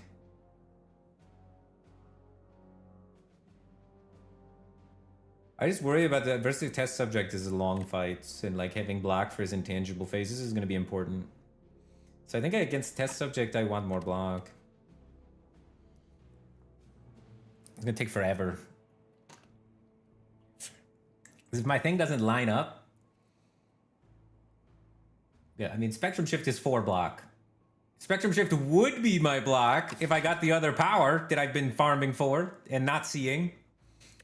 It's supposed to be my block. But for the life of me, I can't find our friend... Pillar of Creation. Yeah, I would take Tater. And then I'm gonna find Pillar of Creation in this shop, and then I'm sad. Still no Pillar of Creation.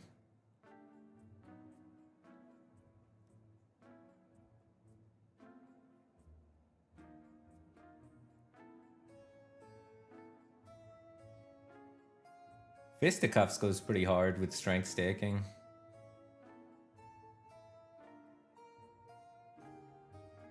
Turn 1 mana is really good.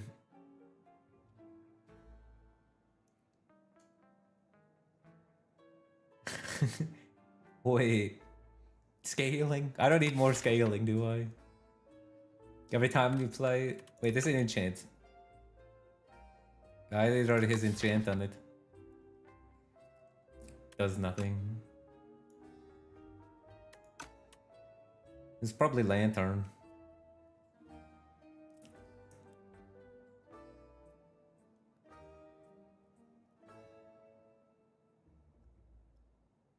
Could even be... I think it's Lantern and another node I plays. Just to help me peel artifact against Aeon Glass. Fisticuffs momentum.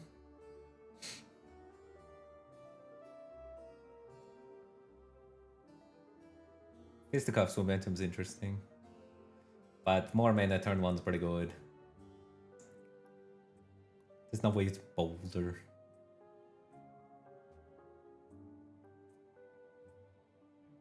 I've been having mana issues turn 1 because turn 1 I have to put down my arsenal. So I want that. The question is, do I want Fisticuff or do I want Node I plays? Fisticuff helps with the block issues. The problem with Fisticuff is test subject, when I need block is going to be on test subject's intangible phase. And during test subject's intangible phase, Fisticuffs hits for 1. You know, I gain no block. So it does not help me against the threat at hand. So I think it's no light place.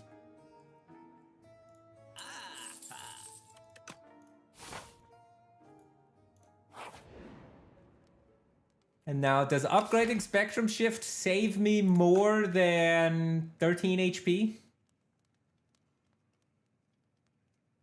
I guess I'm healing for 2, so does upgrading Spectrum Shift save me more than 11 HP? Because I can upgrade Spectrum Shift so it's easier to play. Or I can just take 11 the turn I play it. I have to play it twice.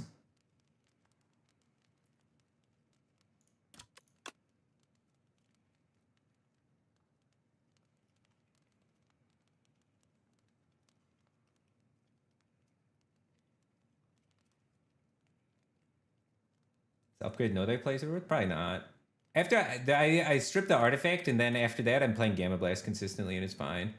I just need it for the initial get up and go against Aeon Glass's artifact stacks. Yeah, if I have one extra mana to play one block card, it covers the differential, so...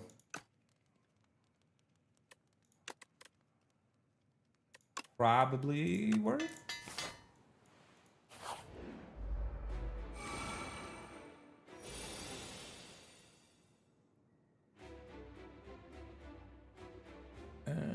Seeker Strike?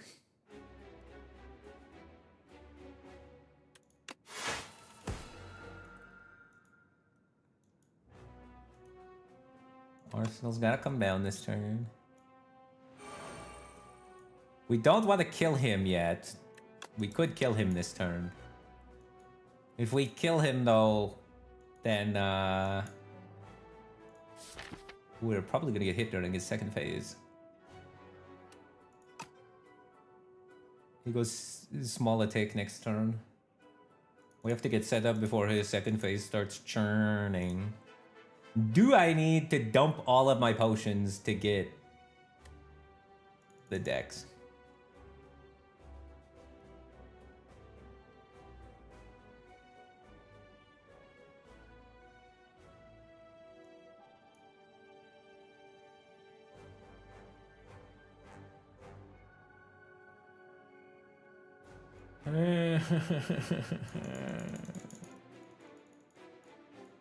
The overlay I'm using is called Stats the Spire. It's a Chinese mod that has an English version. And it has community stats and personal stats, and it also does the on-hover attack patterns of all enemies. You can find it on Nexus Mods. Just search for Stats the Spire. You don't even need an account on Nexus Mods because they have a link to their GitHub repository. This is super nice. Because Nexus Mod now makes you make an account, and it's super annoying.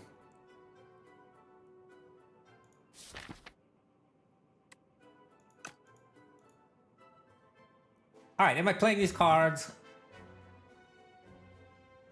This potion does nothing. You can always play that. The question is, do I want to play this for the decks? 22s, I mean, I probably just want the decks. I'm taking the decks.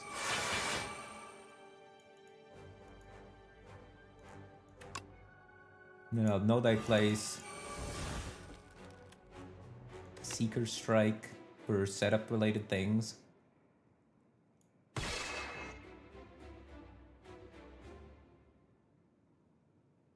Seems fine. I gotta not kill him, I guess. I could save Discovery. Oh, it doesn't even go away, so I could just use it.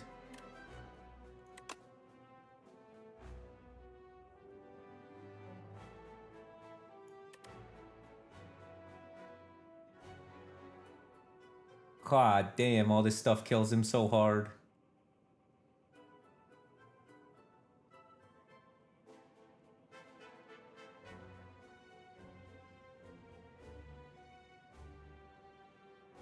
I wonder if the star economy to replay this myth. That's the only thing I'm worried about. I could play Seeking Edge just so I don't clutter my deck.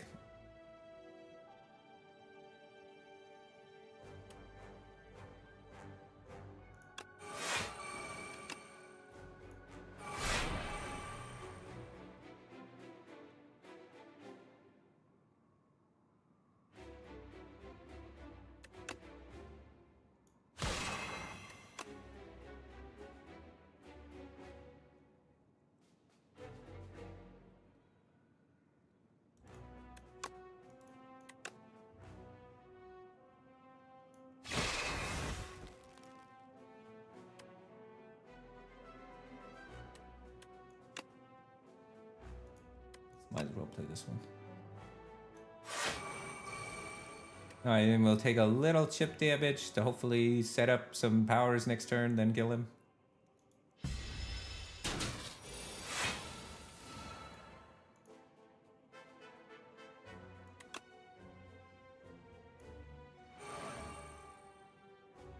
We need to kill him. Or can I sustain? Wanna play this? Wanna play this? This does not seem like a fight for the Astral Pulse. So I could turn that into strength.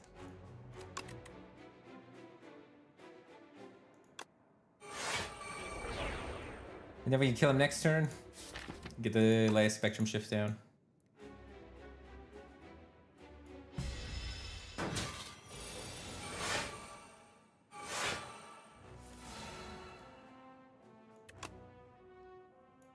That's coming down. What do we want to play?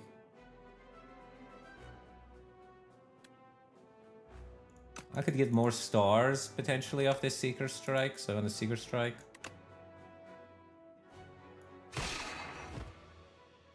Maybe we'll get strength.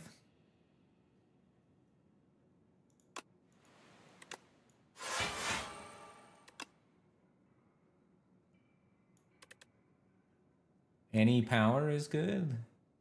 Doesn't clutter my hand. Particle Wall is also reasonable just to have defensive options on the redraw.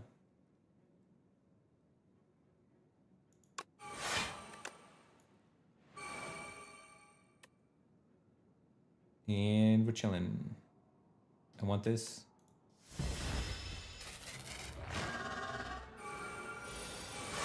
The painful stabbing begins. We have a no die place, that's good.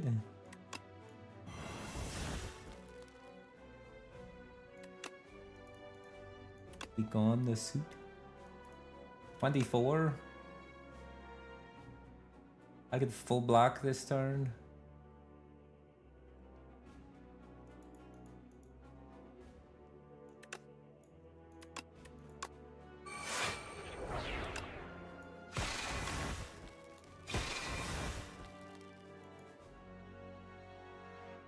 Close to pop again.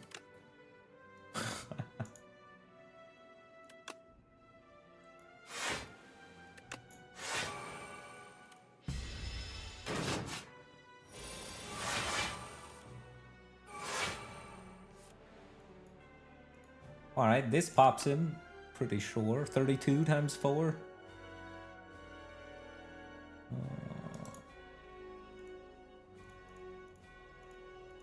128.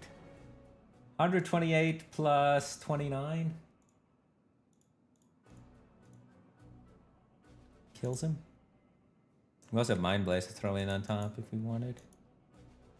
Is killing him what we want to do? I think it's a reasonable time to kill him.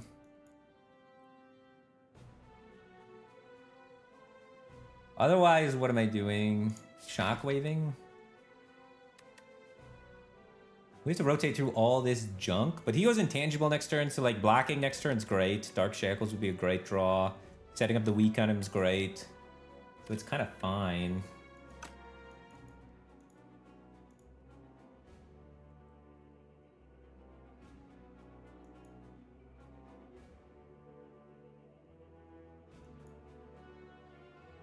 Or we could try and just block again and chill. We only have 3 mana. So if we're trying to block, we only block for plus 30 and he's going for 44. So I think I want to kill him.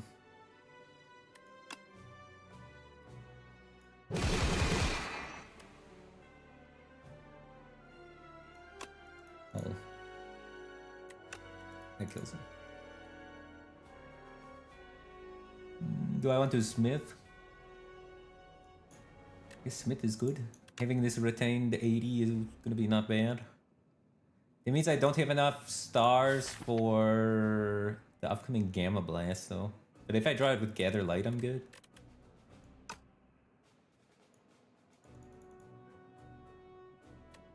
Yeah, I probably just want to have excess stars just in case. I think this is probably better than the Smith.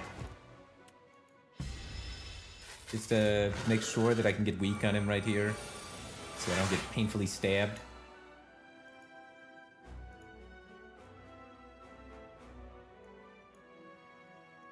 I can tutor something if we want. I could tutor Shackles. Or I have Shackles. I have another Shackles. So he's not hitting me. So I just want to do whatever is giving me the most strength.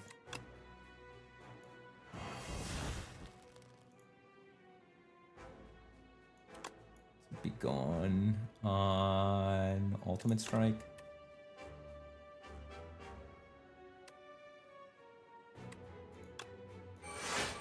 I guess I could have done this first with the Gambit. Gambit's kind of good.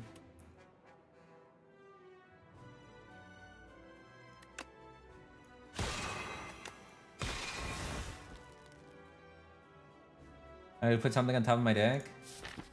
Next turn, our opponent is hitting us for 45. So he's doing the one big hit turn. So it could be a nice time to have Gambit on top of our deck. But I'm a little worried about using Gambit because there might be a spot where we are not able to block. We could also just put like Patter on top of our deck. I feel like Gambit's one of the only ways we lose.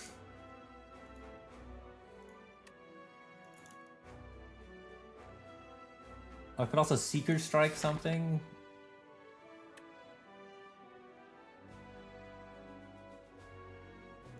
Yeah, I know he doesn't attack the turn after the big attack, but do we actually kill him in time? Probably.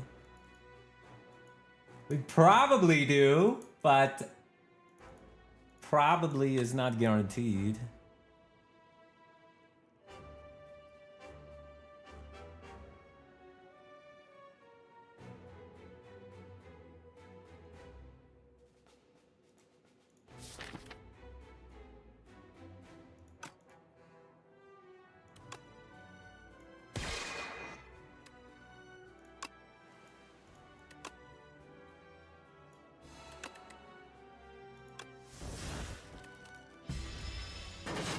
Simply generate Gambit number 2. Alright, we have the Gambit in case we need it, but I don't think we need it.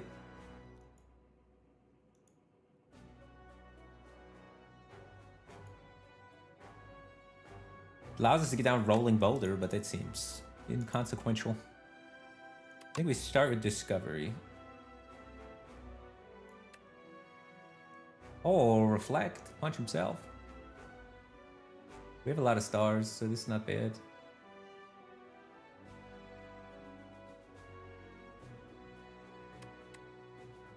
Shining Strike.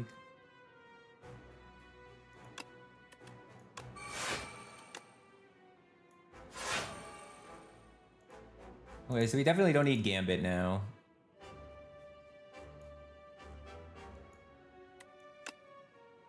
$94. I mean, it's not even that much more damage to play that than it is to just play random other attacks. I can't really play Salvo because retaining my hand means my entire hand is full.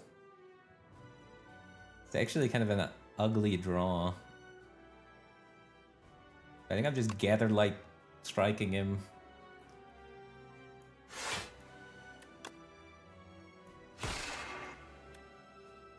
I'll let Dark Shackle be a redraw for his multi-hit attack.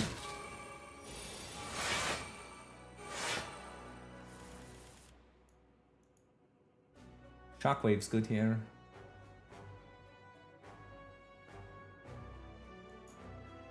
And then Discovery something, gain some strength. Oh, copying Gambit begins to get nice. Gaining stars is also always nice, so you gain stars for free. I don't think we're gonna need 2 Shockwaves, so I think 1 Shockwave's good enough. I'm down to copy Gambit. And then we can just hopefully never take damage. We could also copy the Blade sometimes, but it's kind of small. We could also just copy this, and we could throw a lot of hatchets at him.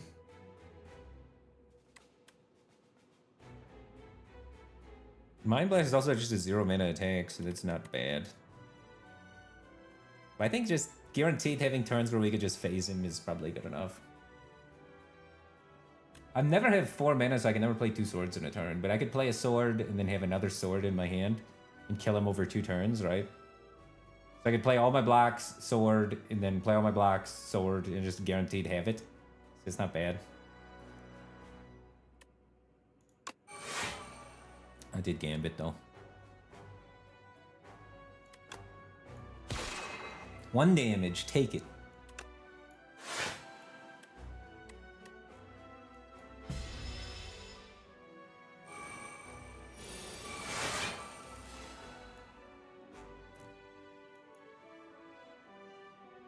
Night Splash. What is it better to do? Splash could kill him. Or I could wait and do 3 defense and guaranteed take no damage. This turn. To wait for Celestial Might to kill him with.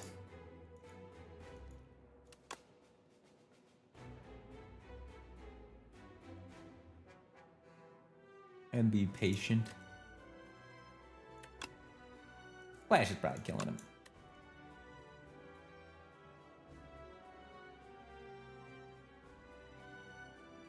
Well.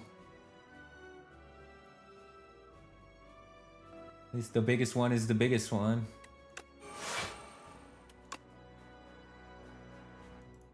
Any cards generate cards? They do not. He's super dead, right? No. Wait, he's dead. Alright, he's dead. I almost took like 5 damage. That would have been bad. Alright, final boss time.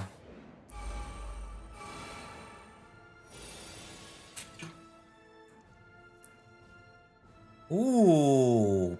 Mana? Mana's super good. Entropy is super good too.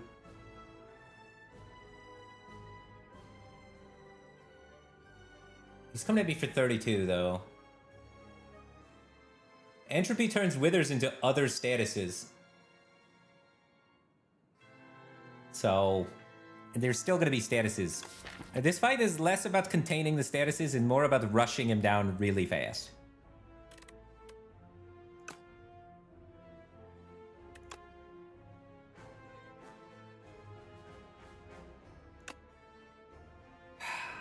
Comma production.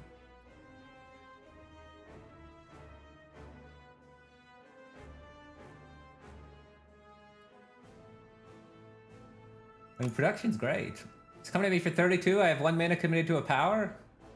I guess 3 block cards should be enough to block what he's doing.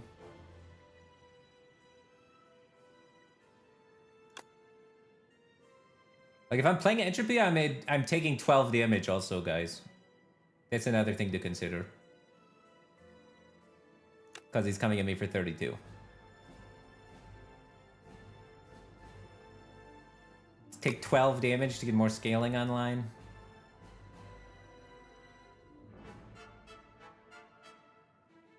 I just don't want to take 12. If I get production, then what if I draw one of my 2 Spectrum Shifts also? If I draw one of my 2 Spectrum Shifts, I have to play them. So if I have to play them, then I'm taking... And then I have to play this as well. I was just committing a lot of mana. So I could end up committing 3 mana.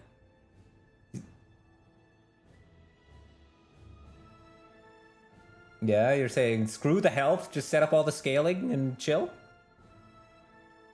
Alright, screw the health.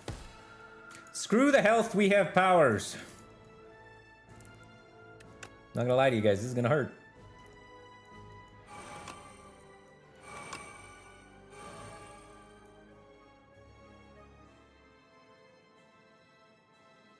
Ow.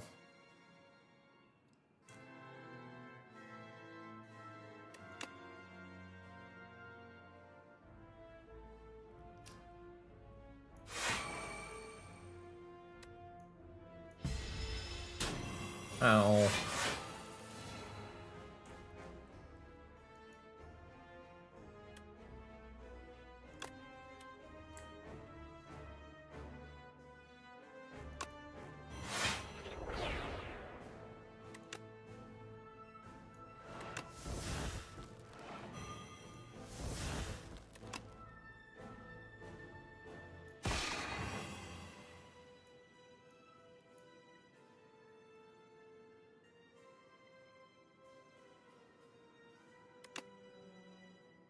I guess I play this for a star.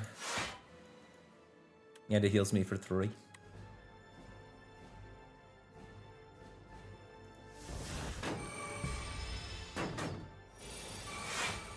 Ooh, more powers.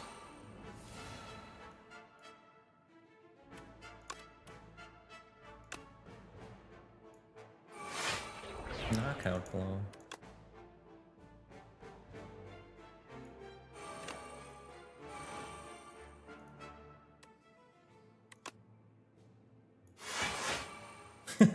Set up the boulder or jam 120?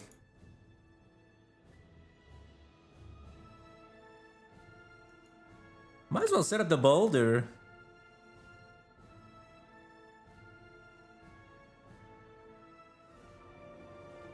The boulder, is it going to do it more than 120 across the course of the fight?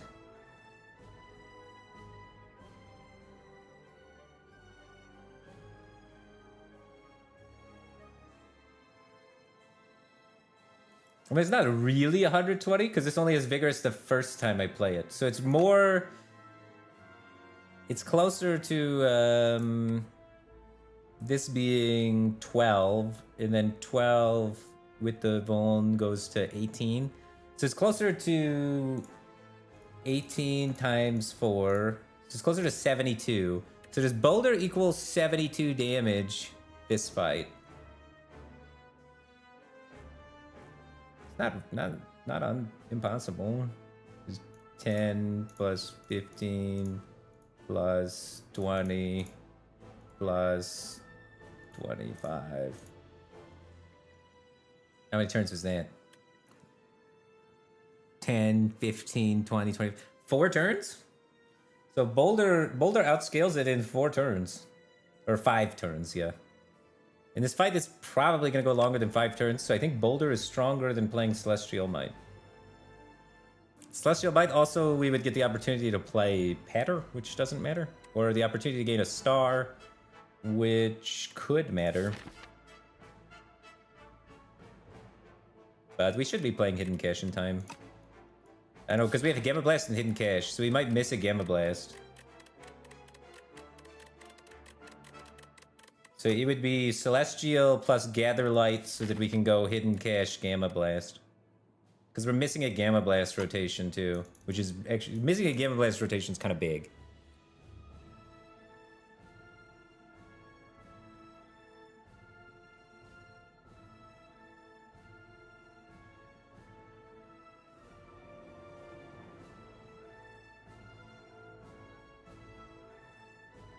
I don't want to miss a Gamma Blast. He needs to be weak.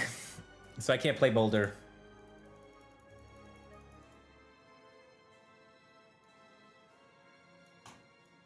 If we have him weak, I'm pretty sure we always win. So I need to play Gather Light so I don't miss Gamma. Missing Gamma on a rotation could be very consequential. Sorry, Boulder.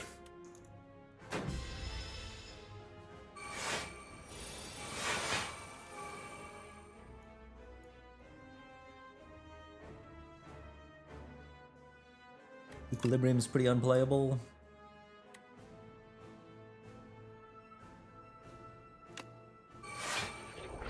Calamity. It's not helpful, is it? Why do you say GG Calamity is here? Is it that good? Feels like I'm spending my whole turn to play Calamity is bad. I need to play Hidden Cache. It's like mandatory. Yeah. I don't know if it's worth taking 30 damage and going down to 13 insane.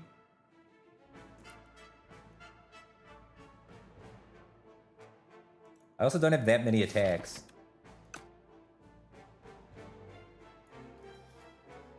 It would be good if it didn't mean taking 30 damage to play it. So I'm playing this turn so I can play my thing next turn.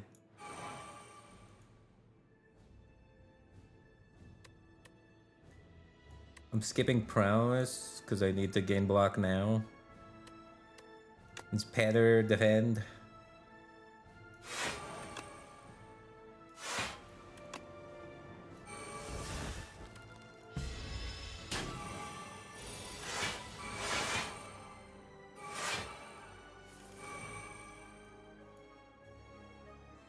We can transform the Withers.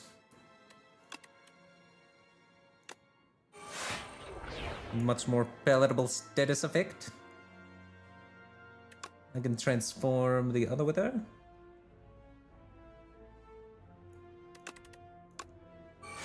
Be gone, Withers! Oh wait, one came back. Be gone and come back. I can get fasted down this turn.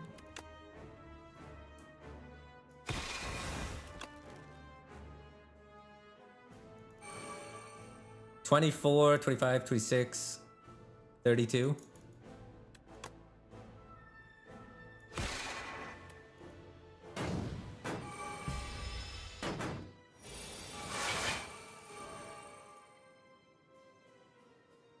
Now I could play the Calamity, or I could kill him.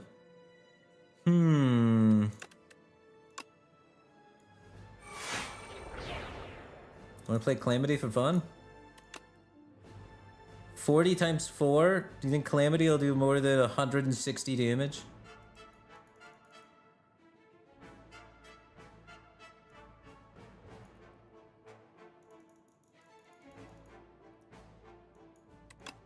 Should I do it? The chatter really wants it. I don't have any attacks coming up. It does nothing. I don't have enough attacks in my deck.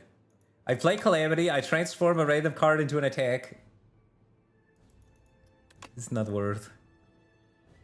It's terrible with my current deck and draw. I'll pay there first.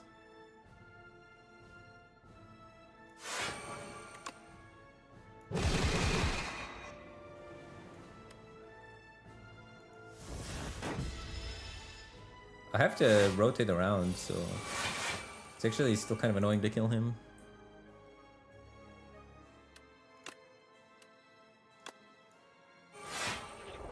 These do nothing.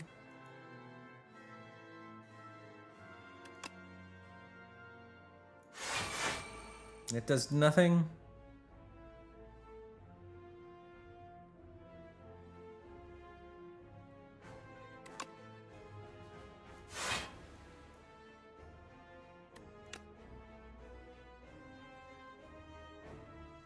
I have enough stars.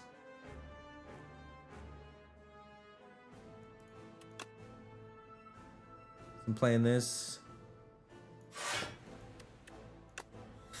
This does nothing. I mean, I could play these cards just to get them out of my draw pile. I could get rid of the 2 Masters of Strategies. And I think I can hold on to this and not make the status. And then maybe play it on a turn when he's not blocking for so much.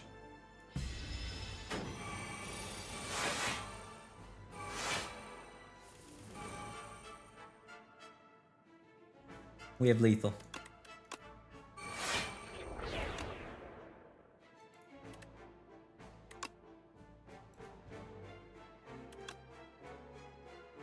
It's the hatchets more. GG. Stomped them.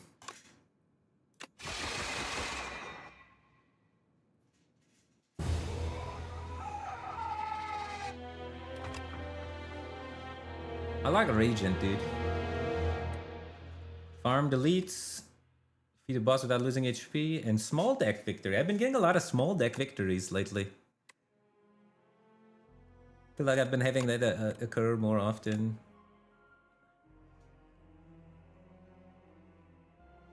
We had to take a kind of sus floor 1 with only 2 elites on floor 1. But floor 1 felt like it went really well. We got online pretty quick. What did we? The Kingly Kick was our carry for floor 1. So we carried with Kingly Kick, and then we were able to, after getting Kingly Kick, we did not need to pick up any of these random damage cards from that one. We were able to take Begone. It's just a powerful card that allows us to thin our deck for Kingly Kick. We thought about it. Here was a decision point between Photon Cut and Hidden Cache. We didn't have an upgrade coming up, so we went with Hidden Cache. But if we had an upgrade coming up, we might have taken Photon Cache. Because we were kind of committed to upgrading the Kingly Kick. We hit this event, which won us the game on the spot, basically. The Spore Mind event got us to deck thin super hard to make Kingly Kick just a monster. Then we upgraded so it's through the 35. And then we took an Astral Pulse here so we could clear up our AoE. And then we got Spectrum Shift, which really let us down into the random card generation archetype.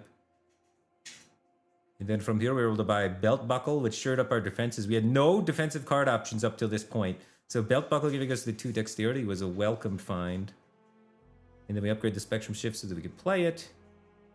At 42 HP going into the boss. And then took almost no damage against the boss. The boss got absolutely hammered. Again, skipped on Photon Cut. Got double defend upgrade because we had like no skills in our deck. We've been offered no skills the whole run. So that was huge for just shoring up our defenses, because now our defenses are 1 mana block 10s. Manifest Authority upgrade. Oh, we picked Manifest Authority here. Yeah. And then we only picked it because we knew we were going to upgrade. And then we upgraded. We go to the boss with 29 HP. Sneak out with 6. This was dangerous. This was dangerous, but we squeezed in an extra upgrade. I guess I felt confident with the potion, but 6 is not a lot to get through by. We really farmed that extra upgrade there. It was nice. Yeah, and then we get Big Hug, so we even have smaller decks to play into our Kingly Kick. And then this is where we get the Celestial Might, which allows... Where do we get Arsenal? Yeah, we get Arsenal here. Arsenal we get here, which then sets us down looking for a multi-hit attack, because we're doing card generation, Arsenal scaling strength sort of stuff. And then we get the Celestial Might. And then we took Patter here because our black density was only like 1/3 of our deck was block cards. You want 2/3 of your deck to be block cards. So we did not have enough block cards. This is our first like block card offered the whole game, by the way. Like, what the hell is that? And then we got the huge Vigorous Enchant on Celestial Might. And then this was kind of spooky because we had like no cards in our deck that we wanted to remove from the bridge. So we ended up taking 7 damage and removing Falling Star from the bridge. Then we upgrade Celestial Might so it hits for 4 times, which is just insane with the Vigorous. And then we just plow through the rest of the things. We take the second Spectrum Shift here, which I wasn't 100% sure was going to be good, but after taking it, it was really good. I think we needed that much scaling to be able to keep up with Aeon Glass. We didn't have second Spectrum here, we would have lost Aeon Glass probably. So that was super good. Get the relics, get the Horn Cleat, which is crazy OP relic, rest, get a Gamma Blast so that we can start getting statuses going, which was super needed. This event sucked. Upgrade Arsenal so it's an 8. Absolutely slammed the boss. We gained 2 HP against the boss, took no damage, and just murdered him. So that was a good upgrade there. And then wasn't sure on this one which was the best. We ended up going with Fiddle, but I could have seen Choice's Paradox being really good. We did draw a lot of draw cards from our card generation stuff. So all of these bonuses were kind of suspect. None of them were super good for us. It's just definitely not Preserved Fog, because Fiddle's just better Preserved Fog, I think. But it could have been Choice Paradoxes. I don't know, it's kind of good. And then we started getting our Know Thy Places in preparation for, since we saw the boss, and we knew we had to verse Aeon Glass, we knew we needed 2 Know Thy Places so we could get the weak perma on him. So that's why we take the Know Thy Places. Then we get to remove Kingly Kick, our carry, for the entirety of the run up until this point, basically, until we found its replacement, the Celestial Might. And Celestial Might becomes our main carry attack. And then we're just skipping cards, skipping cards, skipping cards, skipping cards, skipping cards. All of this was all looking for the thing we didn't find that would have made our deck go insane-o mode. We weren't able to find Pillars of Creation. 1 Pillars and we were just insane. And then we upgrade second Spectrum Shift and Murder. I did not keep track of how much life Spectrum Shift costing 1 less mana saved us. We played it turn 1, so it saved us at least 11 it saved us at least 11 health against Aeon Glass. So just having it cost 1 less is already saving us 11 here, so it probably saved us some here, so it's probably worth the upgrade. And then we murdered. Pretty good run. Alright. I think that's a good one for today. think we're gonna call it there. I think that is all the energy that I have to stream for today. Nice little run. We are sitting at... I think that's my first streak start on that guy. So Radiant is only at the current streak of 1. With,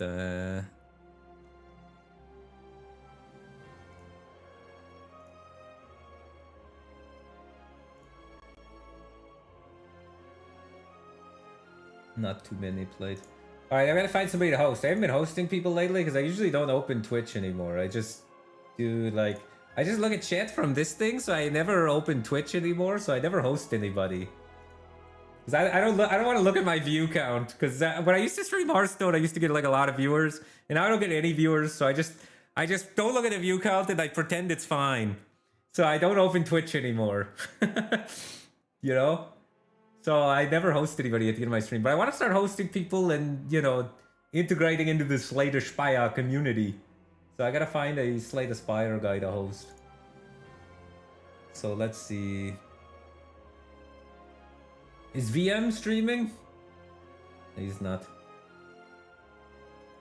Oh, Japanese export's about to start. I will host Japanese export. Try and convince him to stream with me, man. I wanna get some coaching by the Japanese export. He's a really good player.